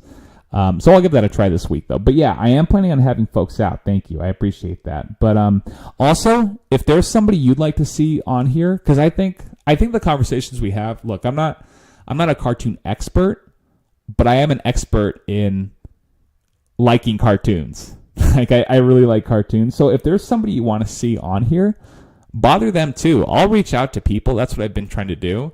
But also tell them to reach out here because I'd love to have somebody who's really smart or really passionate about a certain cartoon or subject come on and talk with me because I think it'd just be a lot of fun. But that's going to wrap it up for tonight. I want to thank everybody who participated in the chat. It was so much fun. Like I said, my favorite thing here is doing these live chats with you folks, and I'm going to have a really, really, really good fun video for us in just a couple of weeks. For November, so stay tuned on that one. But with that said, I hope everybody has a phenomenal night and a great week. And hey, I'll see you all next time.